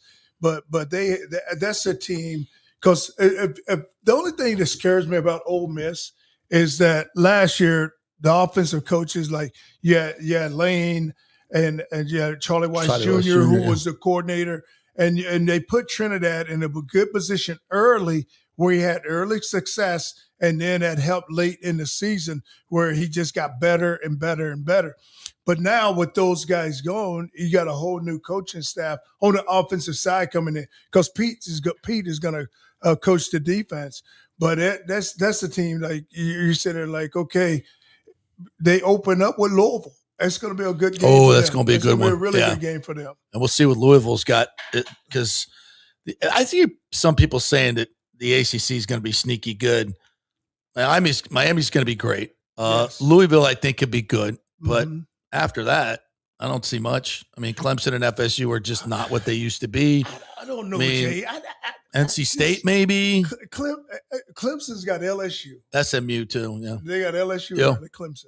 So if you watch, it'll be interesting in that. Is that game at Clemson, or is it neutral site? It's neutral site. I would say it might be in Atlanta. It may be a neutral site game, but then they have Miami on their schedule. You know, you got Miami, but those are two games right there that could go either way, and then they have a chance to go make a run.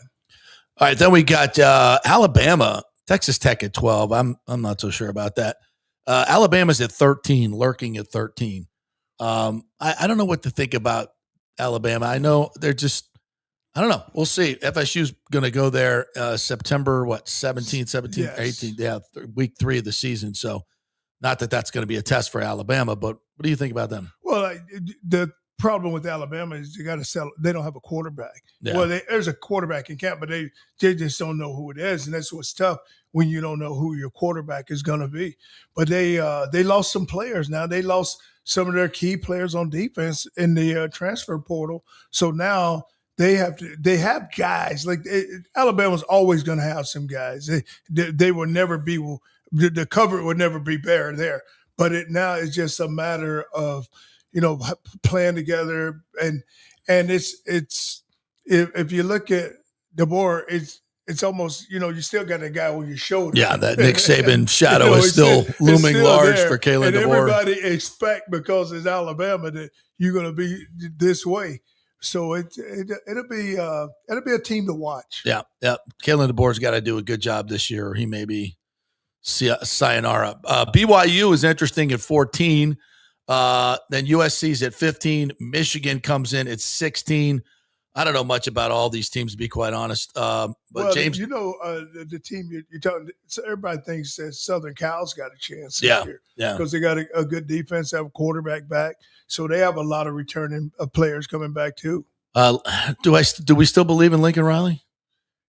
Well, you got Gary Patterson running the defense, so at least you got you got a guy with a different personality on the defensive side of the ball. All right, you want Michigan? Any thoughts on Michigan or Washington at 17? Well, what's going to be interesting with Michigan is they have the quarterback. He's back. Oh, that's right. They got the big dollar kid. Yes. So what's his name? Ty? Is it Underwood? Yeah, Underwood. Ty Underwood. So he's back. So they lost some players, but they also gained some players because a lot of the players came from Utah, came to Michigan. And I believe in Kyle Willingham. Oh, yeah, that's what I agree. They have a really good coach in Kyle. So there's going to be some toughness to that because that's all he's built on. Yeah. I mean, you think about what he was able to do at Utah and now the resources at Michigan. Oh, so and he's at a place where they're going to give him everything he needs to be successful. So much scandal in that program, though. They need to, and they brought in the right guy to clean up everything and put them back on the map. Washington is at 17. Penn State at 18. Obviously, new coach there coming in from Ohio State, Matt Campbell. Rocco Becht brings his quarterback with him. He brought the whole team with him. Yeah, I think this is a sneaky good team because I believe in Matt Campbell. I think he's a fantastic coach. I was hoping FSU could snag him. But I think he's going to make some noise. And I think Beck will be good. Really good. He's got a quarterback because Beck is a really good player. And you're right with Campbell. Look what he did at Iowa State. So if you could do it at Iowa State, now you're at Penn State, you got a chance. And I think the schedule is in their favor because I don't think that they play a lot of the top teams in the Big Ten. So they have a chance. SMU from the ACC still sounds weird. Is at 19. That's week 2 for Florida State at home on a Monday night, September 7th.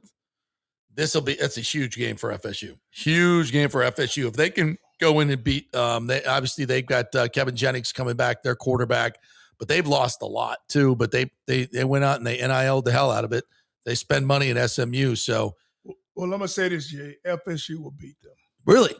Second game, it's in Tallahassee. Yeah, I'm going to be there. Like you said, they have Jennings, and they lost a lot of guys too. But I don't know why I feel like this, but I think if the quarterback comes on at Florida State, they got a chance. Yeah. Ashton Daniels is having a great camp.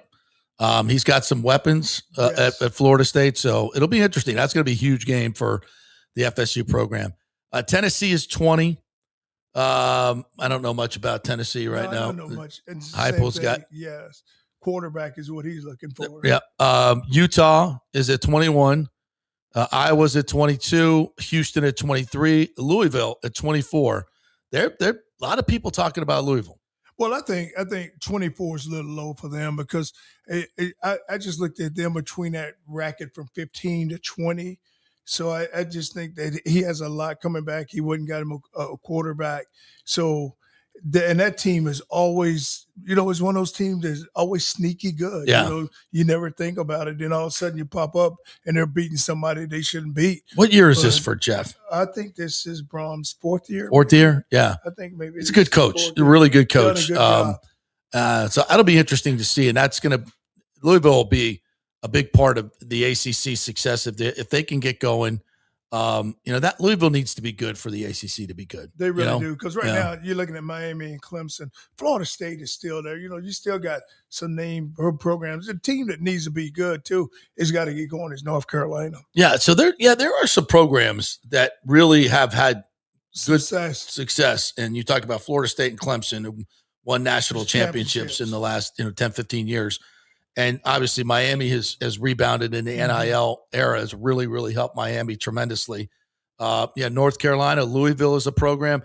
Virginia Tech was a program. Right. Will James Franklin be able to revive that? They've had some really good seasons as well. And NC State is always plucky good. So they're, who knows? And even Duke's been not too bad with the Manny Diaz there. So maybe the ACC will be a little sneaky. We'll see. Know what happened to ACC when everyone's expanded, they didn't do anything. Yeah, yeah. So then, we went and got Cal, and Stanford. Yeah, but academically, we did really well. But them teams, they passed over a whole lot of states to come across. Our GPA went up. Yes, the GPA did. I don't know about our overall ranking, but you know what I always wondered? I was like, okay, just say if you weren't in football, just say you're in another sport and you have a game like on a Tuesday night and you got to fly in. It's ridiculous. And then you got to fly all the way back out. And then if you're pray to God that you don't have someone with an exam that Wednesday morning. What is this exam thing you speak of? You acting like these kids are going to class now, Coach? Come on. Come on now. They're doing something. When's the last time you heard a kid academically ineligible? Well, that's not going to happen again. Ever. Because all the classes are online, so you shouldn't fail a class online. What are you saying? The players aren't taking this? Come on now, Coach. You should not fail a class online. Yeah. With Chat GPT now? Come on. It's a different world we're living in here, Coach. It's a different world. A different world we're living in. Hey, one other thing. I did a video for our Pewter Report partnership that we have about the Bucs with Vita Vea and without him. Because I even asked Todd this question the other day, and he's like, I don't want to play without him, but if I have to, they've got an interesting rotation of guys. Obviously that you're familiar with. You coached them last year, and one of them we talked to the other day, Elijah Roberts. Roberts, yes. He got up to 315, Coach. Yes, because he was. I mean, we would say he was probably 280 playing out of position a little bit inside at 6'5", 280. Yep. So at now at 6'5", 3, he wants to play at 305. And he had a nice game the other night. What are your thoughts about him? He's got the quickness and he's got length. I mean, you look at how long his arms are. Now he's long, and so he can keep guys out of his body. But he even like last year, we felt like that he was a guy that could come on and he's going to get better and get in the rotation. He started some games last year. Yeah. Because you had him and Logan at that time, and then you had Vita, and then when Cancer got hurt, you had to move Elijah to the 3 technique, which was tough on him because he had never played the 3. So now you was trying to get him inside and put him somewhere. But he's a guy that can really come on and if he can carry that. He said I asked him directly. He says I feel just as fast, just as twitchy. Yes. So because he and he's got length. Yes. So you got length and size, and you can keep guys out of your body. That's what he can do. He's got longer arms than the edge guy. Oh, he Bane. does. Oh, he Who's got the T-Rex arms? Yeah, he has longer arms. I don't think that's going to matter. No, but the thing where you can do it, Elijah, you can play him at the 3, you can play him at the 4, you can put him at 5, you can put him in different spots, and he can help you. And the other Elijah Simmons that they brought in last year, right. you coached him up. He's a big body boy. He's a legit 335. Oh, he's thick. He's got to be bigger than 335. You think he's like 350? Oh, he's thick. Yeah, he's thick. He is so thick, and he's explosive. Like you can put him on the center, and he'll knock this center 10 yards back because he's strong, he's explosive. You know, he just got to get off the block and make the play. But yeah, and he's learning, and that's the thing. You know, when guys come into this league, they think that they can do to a player in the league what they did to a player in college, which you can't do. Right. Because you guys in the league, they're smarter, and they know what your strengths are, and they're going to always play, you know, to your weaknesses. They're going to find out where you're weak at, and that's where they're going to attack you at. And they got Ashawn. They brought in from the Robinson from the Panthers, who gives them kind of a bigger feel. And they brought Nacho back, which I think is awesome. He's a playmaker. He's an energy guy. You know, and you got Bane on the outside. You got David Walker, who is kind of an extra draft pick. Anthony Nelson is going to be there as well. You got Yaya. I mean, they got a lot of rotation. Muhammad, as well. Yeah. So there's a rotation there. If you have to play without Vita, nobody wants to, but you can do it. You forgot about my boy Braz. I know you don't. You know, Braz is out there. Braswell, he's out there. Yeah, Coach. He's not going to be out there long. I hate to tell you, but he's not, nice young man. But I don't think Mr. Braswell is going to make the squad. Well, I could be wrong. I wish him the best, but it's getting a little crowded out there. It is crowded, and that's the good thing about that room is crowded. And some decisions are going to have to be made, and that's what's tough because if I'm saying it could be one of the best defensive lines in the conference if Kalijah stays healthy. Yeah, that's a key, right? If Kalijah and you got to get Vita back. Yeah, you got to get Vita back. I mean, when you go Vita, Kalijah, Bane, Yaya, who's better than that? Who's better than that? And then the guys that you can bring in to give them a spell. all those guys we just mentioned. That's why I talked about it. It's like that's a rotation. That's a rotation. And Jalen Jones, by the way, who they picked up, who's 6'5", 340, is another big body. Another big body. So the thing you got to get Vita back. Yeah, I think he's going to come back. He ain't going to miss game checks. I hope so. But it's you're getting down to it. Here we are sitting at August the 19th. And you need him back, and if he gets back a week before the game, he'll be good because he's a vet, so he knows how to get his body back right. He knows how to get himself back into the right condition, and he'll know how many plays that he can go in a game and play. But now he can go in a game and play those plays because there's somebody to spell him. Yeah. So now he can go in, take the plays he can take, and then somebody can come in and take hits off of him. I know you like Chris Braswell, but I had some people asking me in the comments, like, second round pick, how do you miss on a guy like that? Like, I mean, he's not terrible, but he's supposed to. We're looking at second round picks. But they should be starters. I know, but you know what's tough is that you just don't. I mean, you pick a guy and you really don't know how he's going to be until you get him, and then like you've seen first round picks that are busts. Yeah. So it's just hard, and like you said, Brad's he's got things he can do well, and but you look at the other guys like Yaya, like David Walker. Like those guys have got a special talent to them also. Yeah, it's like Chris, it's never that he messes up. It's like, but he just doesn't make plays ever. And that's the thing. Like he doesn't, you're looking for someone who all of a sudden is going to pop. Like, right, hey, right. I feel that guy. Because Yeah. you want to, like, when you walk out there, you want to feel guys. Like Bain, you know what? I feel him. Like, hey, I know that guy. You know, like, and that's what you don't. Even with Nelly, like Nelly on special teams is unbelievable. Yeah. So Nelly makes it. But then again, he always comes out and makes a play, interception to win the game, or the strip got you in the playoffs. I mean, if he doesn't make that play, he's always showing up. He doesn't play a lot, but he always shows up and makes play. I can't tell you one play that Chris Braswell has made in 2 years. So and you talk maybe about 3 that Nelly play. So I did a cut up last year on just strip. Yeah. Fumbles and everything, turnovers. And it was his play.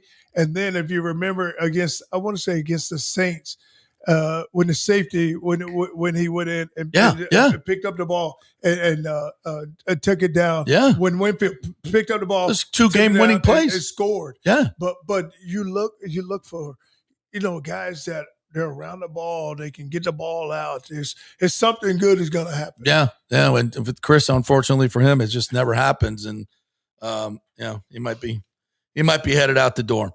All right, Coach, anything else you want to chat about? I'm good, Jay. Yeah. Appreciate it. You ready? You ready for college football to start? Ready for college football. FSU plays next Friday night, a week from Friday. New Mexico State's coming in. But they need that game to get ready for the next one. If they lose that game. Oh, they can't lose that. New Mexico State.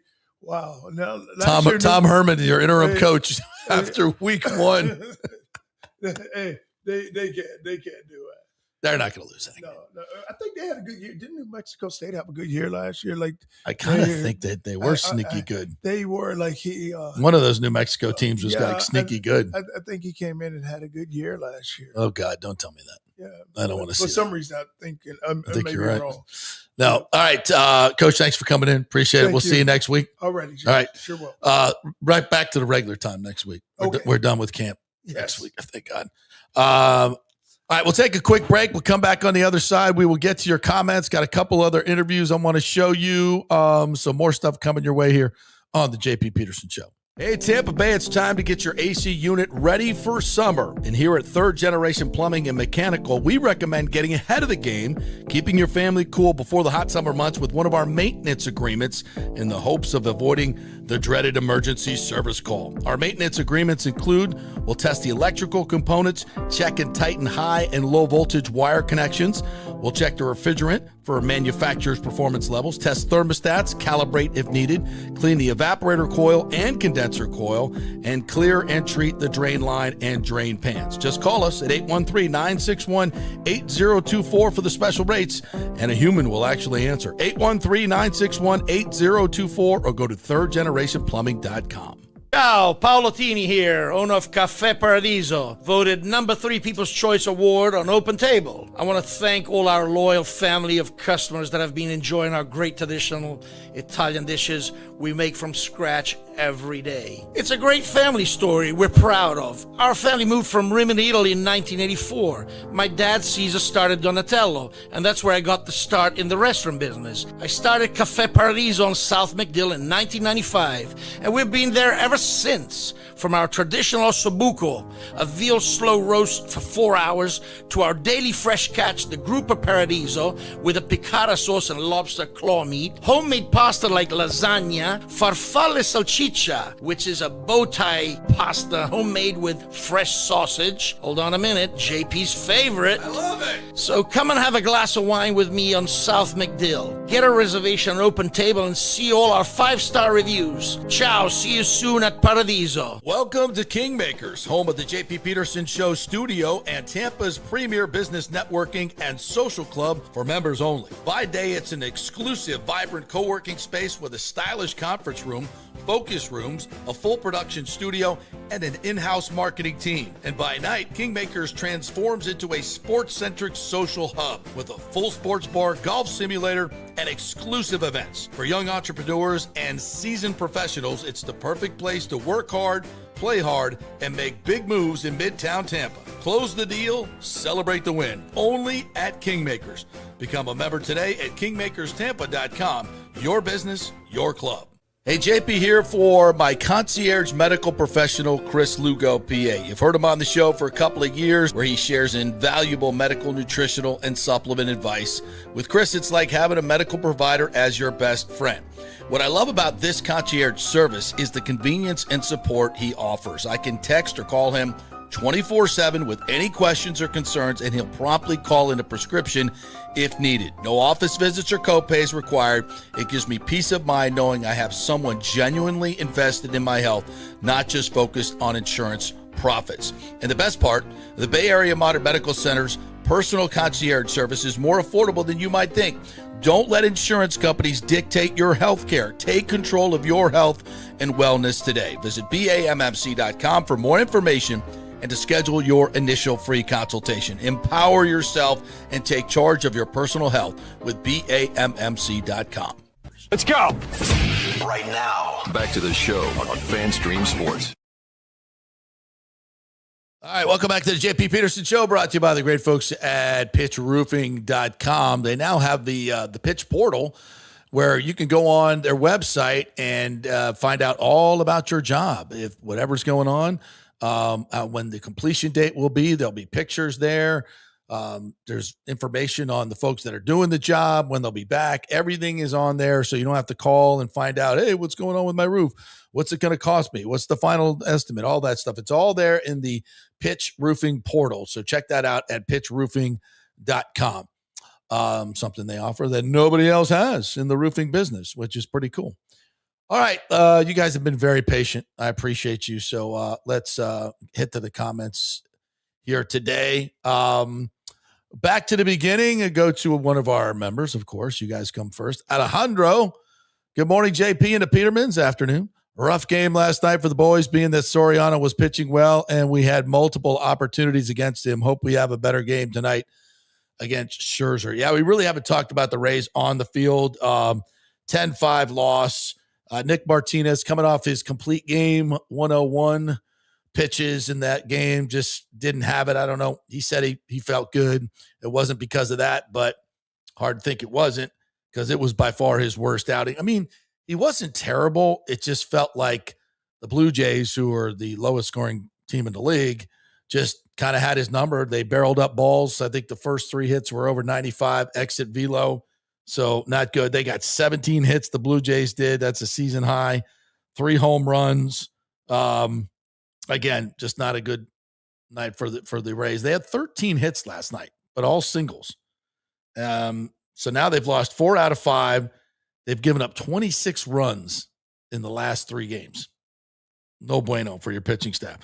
And Cash even admitted that the bullpen's a little gassed. We talked about this on the Big O show yesterday, but by the way, for all you Rays fans, must listen to, like and subscribe to the Big O show on YouTube and on the podcast, Apple and Spotify.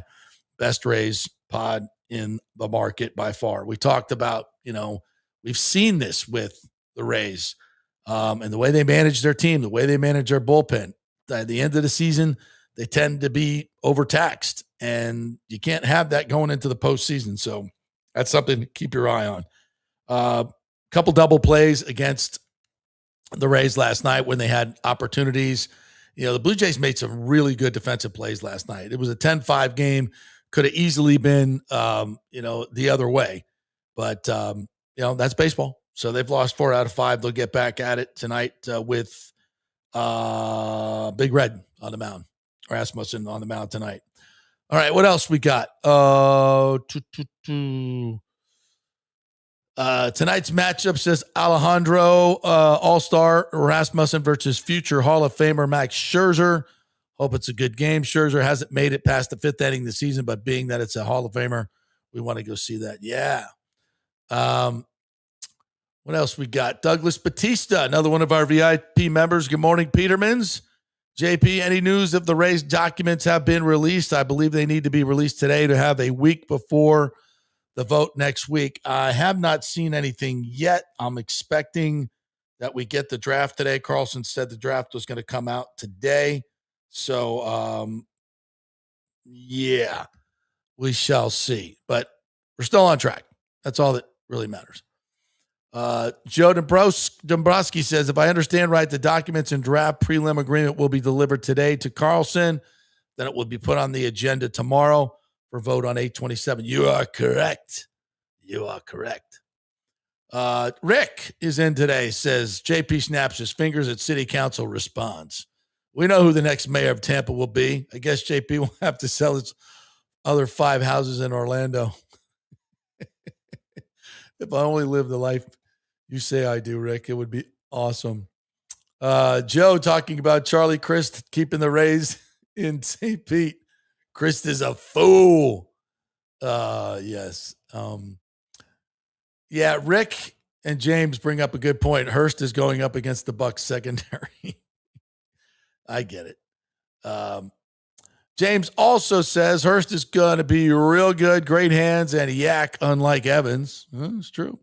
Offense, not a worry if healthy, but this complicated bowl scheme that takes players years to learn, that's another story, JP.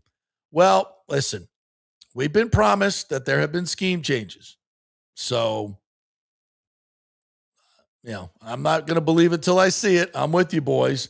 But this defense has a really good opportunity to be good. And again, it's because if it was, we just talked about with Charlie, that front 4, if it stays healthy and you can get pressure with 4, then Bowles doesn't have to really go into the bag of tricks. And that's when I think things get really complicated. He can play more of it. Remember Rondé said they don't have a base defense. When they can get pressure with 4, they can play more predictably and for them. And remember, if you're the defense that the Bucs played in their heyday was very predictable. You just couldn't beat it. They were too good at it. So sometimes it doesn't matter scheme. It's about execution. If you can't, and that's, when you're playing really good defense, they know what you're doing. You're not tricking them. You're just beating them off the ball. You're beating them up and you're executing better than they can. And that's when defense, and I think this team at least has the bodies and the speed and size to do that, where last year they just didn't have any of that. Gio Provenzano, hello to you, says prediction, August 26th, Glazers announced they will move the Bucs out of the area if the Tampa government does not fund the entire $1 billion RJS upgrade. I hate you, Gio. I hate you. That just gave me a pit in my stomach. It's for real. Talking about the backup quarterback job, Joe D says, door is open for Jalen. Ain't no doubt about that. Rick says, Gio, man, that's some cold-hearted stuff right there. Didn't that give you shivers? Not saying I put it past him.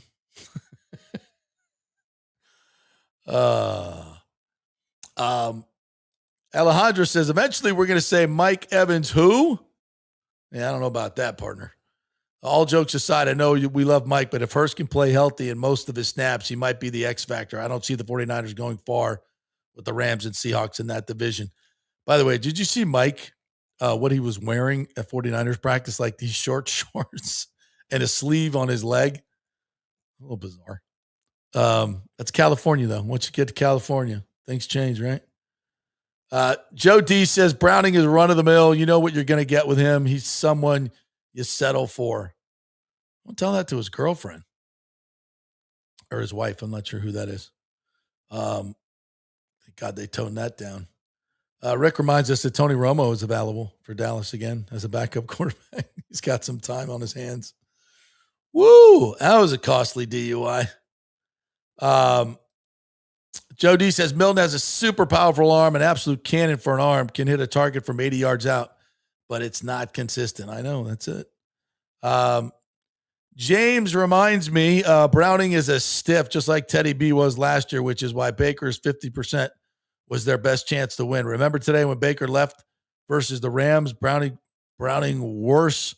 So that's why Bowles happy with Jalen. Yeah, I get it. Yeah. All right, who else we got here? Formerly known as Jeff B says we don't need to see Connor again. Yeah, I think Basilak is definitely the odd man out. No question about that. James says, come on, JP, Baker's not going anywhere, but fine. Develop Jalen to be a future possible quarterback in the mix. I mean, he's the only one of these guys that has a ceiling high enough to be, a decent NFL quarterback. Let's just be honest. Bazelak and Browning just aren't those guys. Yeah, it says Jalen moves better than Baker does. Baker's underrated now. Come on now. He can move. He can go. What else we got here? Joe Bucks Frauds says Bucky and Gainwell will get a lot of short yard touchdown catches this season. Yeah, being out there at camp, you see this a lot. They throw the ball out in the flat. And, of course, once again, it's the Bucs linebackers covering.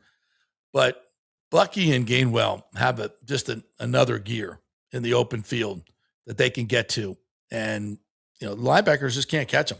So, yeah, you get a good play action pass or just a good crack block, quote, not a pick, of course. You get that back out into the flat. It's so tough to cover. And those two, especially with those two guys. James says, I told you, JP, Bucs will not risk putting JD on the practice squad. Yep. I thought the Browning backup thing was just a given, but I was wrong. It's definitely open. No question about it.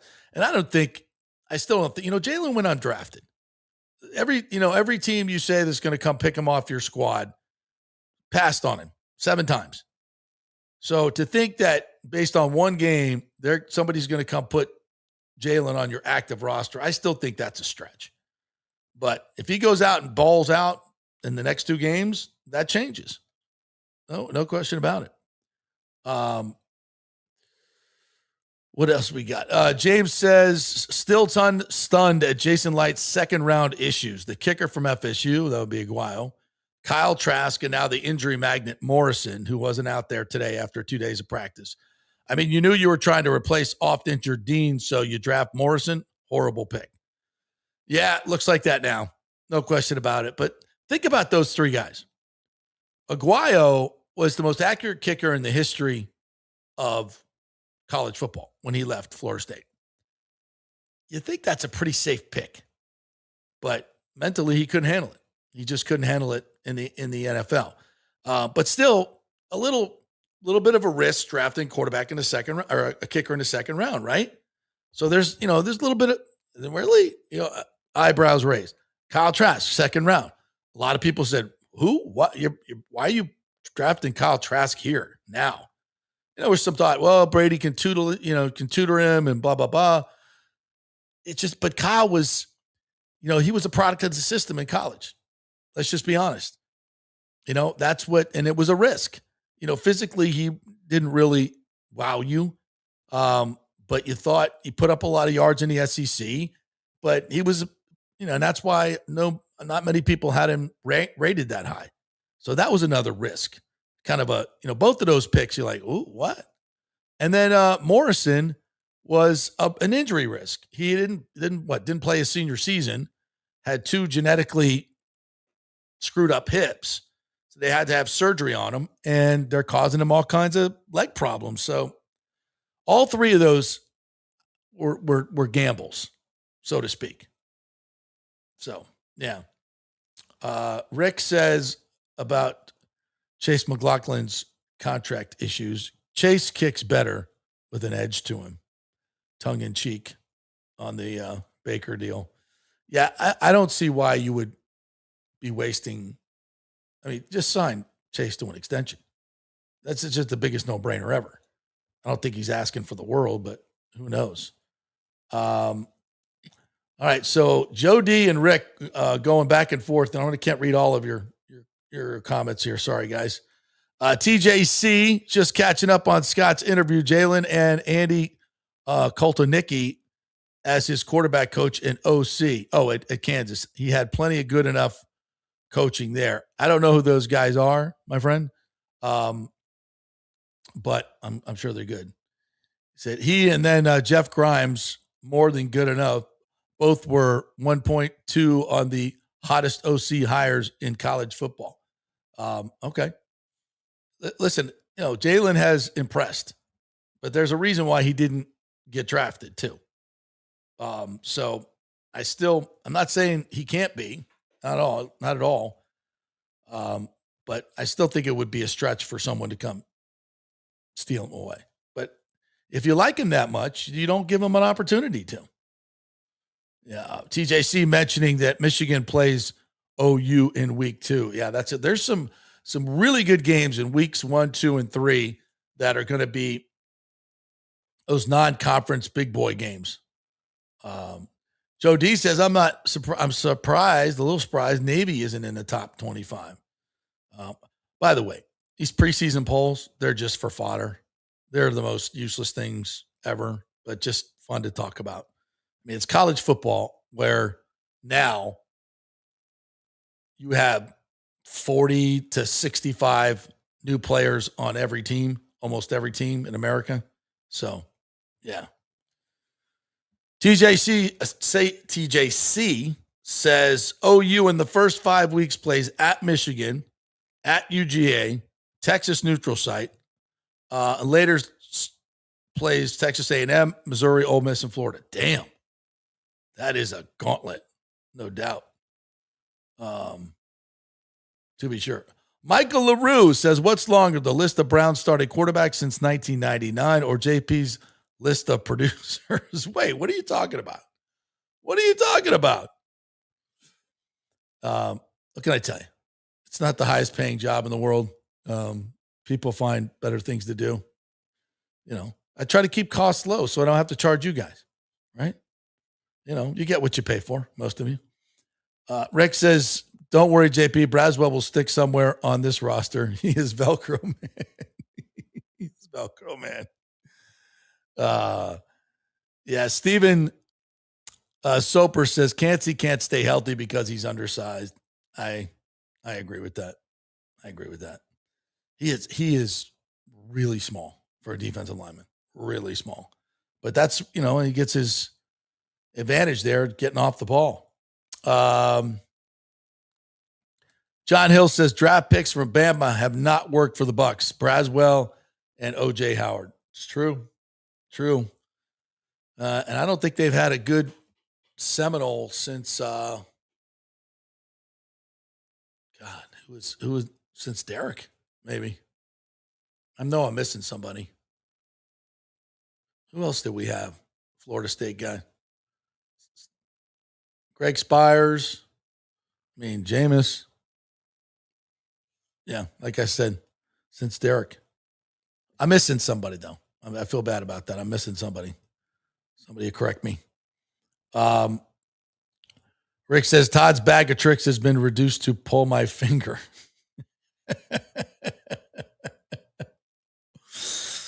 Yeah, I don't know if it's gotten that far. Yeah, Steven Sober reminds us Mike Evans was hurt day 3 of 49ers training camp. But he's back now. Michael LaRue says Chase McLaughlin doesn't have an extension on an expiring contract either. The Glazers really love players playing out their contracts, or they hate taking money out of the bank and putting it in escrow. I think the latter might be part of the deal, to be quite honest. All right, we got through most of those comments. Appreciate you guys. We'll take one more break that we got to get in. Then we'll come back. I want to play that Chase McLaughlin interview for you. I think that's because he's got a good dad joke in there, and we don't want to miss that, right? So, I mean, of all things, we got to get to that.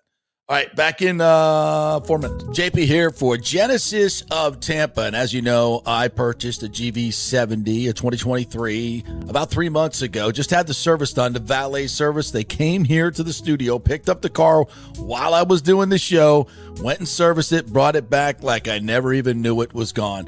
And if I needed it, they bring me a loaner as well. The service is absolutely incredible. The car, been driving it for a while, and I could not love it more. The performance, the luxury, the looks you get, it's pretty cool. It's the GV70. Right now, they have a lease starting at $329 for the GV70, at $369 for the bigger GV80. You've got to go test drive these cars, folks. I'm telling you, the value that you get for the money, it feels like the absolute top of the line, and it is, but it's a fraction of the cost. You got to go test drive them. Tell them JP sent you. 801 East Bears Avenue, just off of 275. You will not regret it. Genesis of Tampa. As the Rays enjoy being back in their Tropicana Field home this season that was ravaged by Hurricane Milton, Italiano Insurance wants to remind us all how important it is to be properly insured. 40% of you are underinsured. That can mean financial disaster. Let the experienced and friendly agents at Italiano shop your policies for the best price and the right coverage.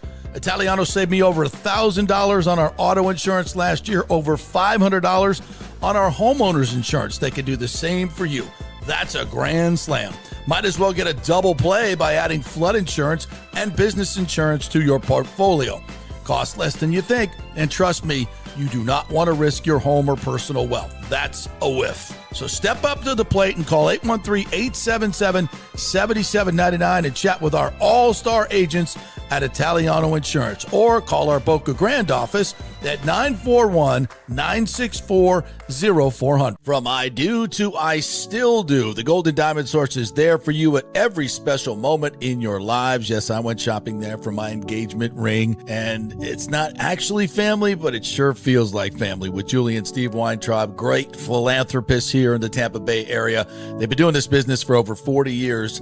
Thousands of customers have bought that perfect ring at the Golden Diamond Source. No matter what your budget is, they will guide you through your first diamond purchase to upgrading your Golden Diamond Source diamond at 100% of its value for a bigger, better diamond. 100% of your diamond's value. You can't get that anywhere else. Enjoy their beautiful, relaxing bridal salon and select for the most extensive collection of diamond engagement rings anywhere. Wedding bands, anniversary rings, it's all there. Go see them at the Golden Diamond Source, 3800 Omerton Road, and please tell them JP sent you. Just over the bridge from Tampa Bay. It's the easiest place to shop for that perfect diamond. Hey guys, you already know that Riveters is the best sports bar in all of Tampa Bay, but now it gets even better for Rays baseball season. During all Rays games, check this out, $6 Tito's, $6 Jack, $6 margaritas, all during Rays games. Are you kidding me? And that's always a great pour from the great bartenders at Riveters. Great service, great food, everything is fresh, nothing is frozen. And let me tell you,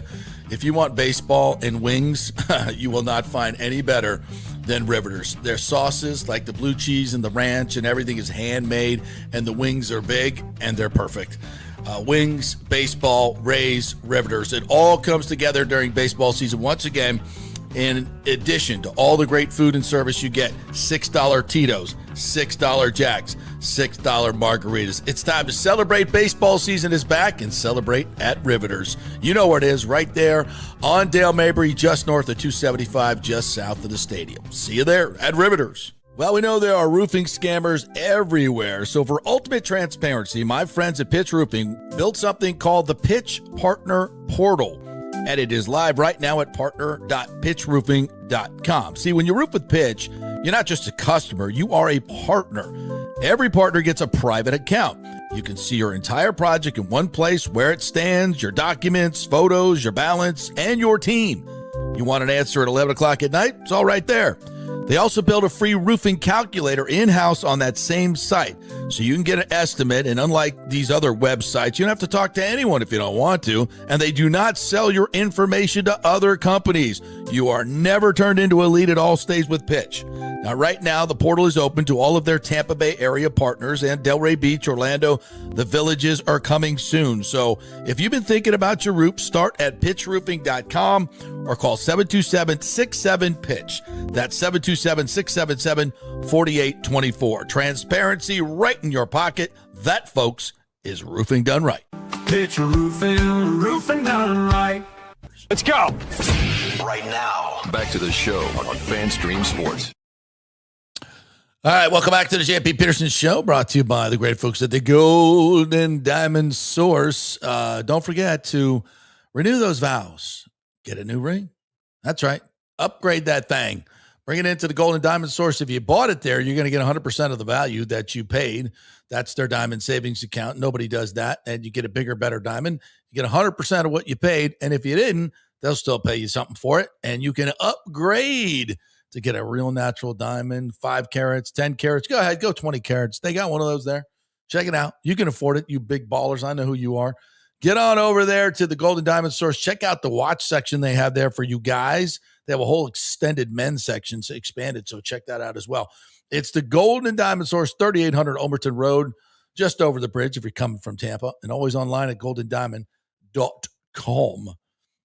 We got some breaking news from the Pat McAfee show. I'll just play this into the microphone here. Adam Schefter. Love this. Listen to the qualifiers in there. I love when he goes, there may be some movement on it. Yes. I mean, sources are telling me. People are talking to people. Vita Vea could be looking to resign. In communication there, and is that the idea that Vita Vea is going to get some sort of deal done in the coming weeks here? See, that's the whole thing with these situations, right? Like they could be at a certain spot in a certain day in a certain week, and then they could flip. They could flip. And I'm just saying, to me, reading between the lines, having conversations with people, it feels like there's been a shift in that one. Oh, there's been a shift. It feels like we've gone from a tone of pessimism to one where there's potential optimism. Ooh. It feels like we've gone from Vita Vea wanting a trade to Vita Vea now wanting to try to get a deal done. Of course. It feels like we've gone from there being questions about Vita Vea not being in Tampa to now let's see if and they can get it done. I think it's flipped. I think eventually the two sides figure it out. I think they get something done, and I think Vita Vea stays. We love that. We love that for Vita. Told you. Yeah, he was never going anywhere. It was all fake leverage. He wouldn't get a training camp anyway. I told you, not until the second game is done are we going to get anywhere with Vita Vea. He's not missing game checks. He'll be here. So that's good news. Because we play a lot better with Vita Vea. The defense is a lot better with Vita Vea. All right, as promised, the Chase McLaughlin interview. Who doesn't want to interview the kicker? But this is fun. And we even get a dad joke. He's well known for when he passes by Todd Bowles in the halls, he always has a dad joke for Bowlesy. So here we go. Chase McLaughlin. Anyone want to start? Coming into a new season, how does your routine, does it change at all, or do you keep it relatively the same this year? I try to keep everything the same. I've always been a very routine guy, over the past 8 seasons, kind of building it up. And so, basically ever since I got to Tampa, it's just been the same routine. And if there's little tweaks I need to do here and there, then I'll work on that. But yeah, to answer your question, yeah, try to keep everything the same. Guys, with a new coordinator, with Danny here now, does it change things all for you, or is it essentially the same job for you and just lots of changing around? Yeah, it's my third coordinator here at the Bucs, so it's just like anything. It's just a new relationship. We have to build trust, build that foundation, and go on from there. What is that relationship like with him? It's been good. It's been he's coached for 30 some odd years, so he brings a lot of experience and professionalism to the table. So it's been a great back and forth, figuring out what each other wants, expects, needs to have success on the field, and ultimately that's what it's all about: is winning, making kicks, and moving on to the next one. How unique of a guy is he? He just seems like he's just, I don't know, what coach like you never really see in the NFL. He's just a very unique guy. Yeah, very energetic guy. He keeps everyone's attention in the meetings, and like I said, it's just been great to build that trust with him and build that relationship. Kind of need new material this year. The dad joke department, any good? Why can't you trust stairs? Because they're always up to something. Nice. Not everyone at once. Don't work on it. Keep it going. Yep. Do you have anything this offseason you're specifically working on, training with anybody? Nope. Like I said, I just kind of try to keep everything the same. It's been going pretty well. I've been feeling confident and kicking the ball out there, so just try to keep it all the same. Yeah. Chase, you're going into last year's contract. Is there any chance or any talk of getting an extension before the season, or is that a wait? Yeah, I mean, I think it's something anyone on the field would like to have done, is get an extension early. So obviously we saw the Steelers, the Cowboys, and the Texans all get something done, which was really cool. I'm very happy for all 3 of those guys. They deserve it, and I think it's really cool to see the league moving in that direction, and that everyone knows points are at a premium in this league, and I think across the league we're seeing that kickers are being seen more as an asset than an afterthought. I think those 3 examples this offseason were great to see, so I'm very happy for them, and yeah. For you, I think you have to, like some other guys in this roster, have the stability of being in the same city for a couple of years now and settling into the team and fitting. Yeah, no, it's been great to be here in Tampa for going my 4th year now. So that's been wonderful. So yeah, excited to see what the future holds, wherever that may be. Are you a little surprised given your performance that they haven't offered? Yeah, I mean, at the end of the day, it's a business, so they can offer me if they want. If not, so we move on and play the season and do as well as we can. So my opinion or my feelings about it don't really matter. At the end of the day, I'm signed for a contract for the season. We do that and hopefully perform well and see what happens after that. Your accuracy has been great throughout your career. Last few years with the 50-yard plus field goals. Do you think the biggest change has been with you that teams are more willing to go for those 50-plus and 60-yard field goals now? Yeah, I think we've seen a change across the league now, starting to trust guys, let them have it, let them have opportunities for it. So it actually started back when I was with the Colts the first time at the end of 2019. I was able to, lucky to come in after Adam Vinatieri, and he was actually the one who gave the advice. He said, hey, look, start kicking longer kicks in practice, because if they see it in practice, they're going to trust it in the game. So ever since then, I tried to apply it to my practices, and Todd's been great to give me the chances to hit those long ones. Well, there you go. Somebody just asked me, are they stapling something in the background? No, that's the sled. That's Ruben Bain and some of the other guys working after practice on the sled. Yeah, we're doing the interviews outside. So it always seemed, we were joking about this, and all the media were like, why does the lawnmower seem to come up like every time? Like as soon as we start, damned if the guy wasn't like, every time someone would start answering the question, it'd be like, here comes the weed whacker. Yeah, listen, for Chase, he was talking about those recent contracts. He's making $4.1 million a year, and he was 11 of 12, I think, from over 50 yards. He's 84% on kicks, as good as anybody in the league. Chris Boswell from Pittsburgh just got 4 years, $28 million, so $7 a year. Brandon Aubrey just got 4 years, $28 million as well. Kymie Fairburn from Houston got 2 years, $13. So the good kickers are getting $7 million a year. He's at 4.1, so he's due a raise, and they just want to wait and I guess see till. I mean, you wouldn't want to not sign this guy. It's kind of stupid. So you're going to pay him eventually. Just pay the dude. Give him some security. I mean, kickers are head cases. Why would you want to mess with their brains? No, thank you. That's silly. Just silly. All right. Thank you guys for checking in once again. We will be back tomorrow. This will be our last training camp special time JP show. So we'll be back noon to 2 again. The Big O show is going to be on Friday back at 12:30, and Friday our show will be from 10 to noon. So programming note there. But tomorrow, one more day at noon to 2 o'clock, and then we're back to our regular time. So thank you guys for joining us as usual. What else we got? We got Rays coming up tonight as Big Red's back on the mound. Drew Ras is on the mound tonight against Max Scherzer. So check that out at 6:40. Thank you guys for commenting. Thanks to Charlie Strom for coming in and Scott Reynolds for joining us as well. Have a great day, everybody. We'll see you tomorrow. Go Rays.